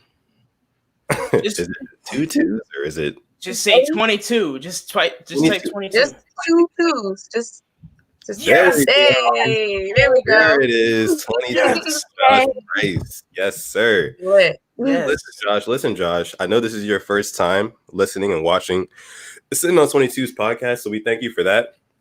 But to go ahead and redeem your prize, go ahead and follow at SleazeMob on Twitter or Instagram and DM that account. DM that account exactly it is what you want. That way we'll be able to get that to you. And yeah, and if you don't know, if you need any more information on what we are, you can see on this little bar at the bottom, Twitter and IG at SleazeMob. If you didn't win tonight, I'm sorry, you can come back next time. You'll probably win something. You see, it's only 11 people in here right now, so you got a high chance of winning. Just come back next time. So yeah, don't forget to like and subscribe to this video. Shop OLURclothing.com.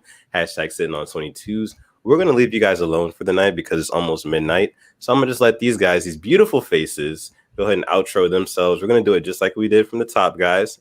Joya first, down to Mitch, around to Shannon, and then I'll close it out. So Joya, tell us where we can find you. You can find me on Twitter at JoMamaKia. You can find me on Instagram at ArchiJoya. And then you can just find me in life. Call my name. I'm Joya B. Miss B if you're nasty. Ooh, Miss B if she said in real life. Okay, Mitch. So I'm sorry, I gotta get this off. Yeah. I'm a damn it, and I had a good one. We can't be friends kind of guy, and I wish we never did it kind of guy. I'm more of a I'm more of a yeah. I might have said that to you, but like I don't remember because my memory's bad kind of guy. But I definitely remember saying that to you, but I shouldn't have said that to you in the first place because I didn't feel like that the first place kind of guy. I'm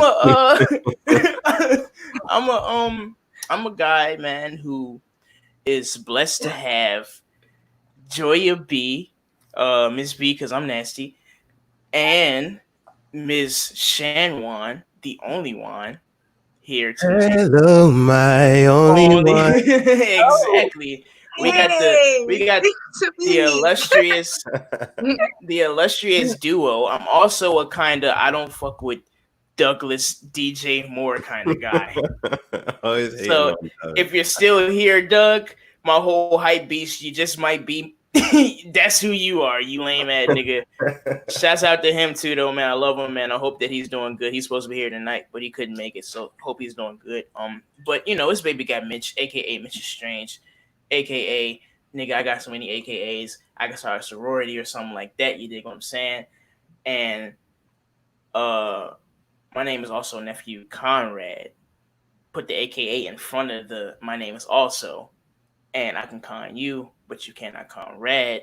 And I'm gonna let Ms. The Only One take it away.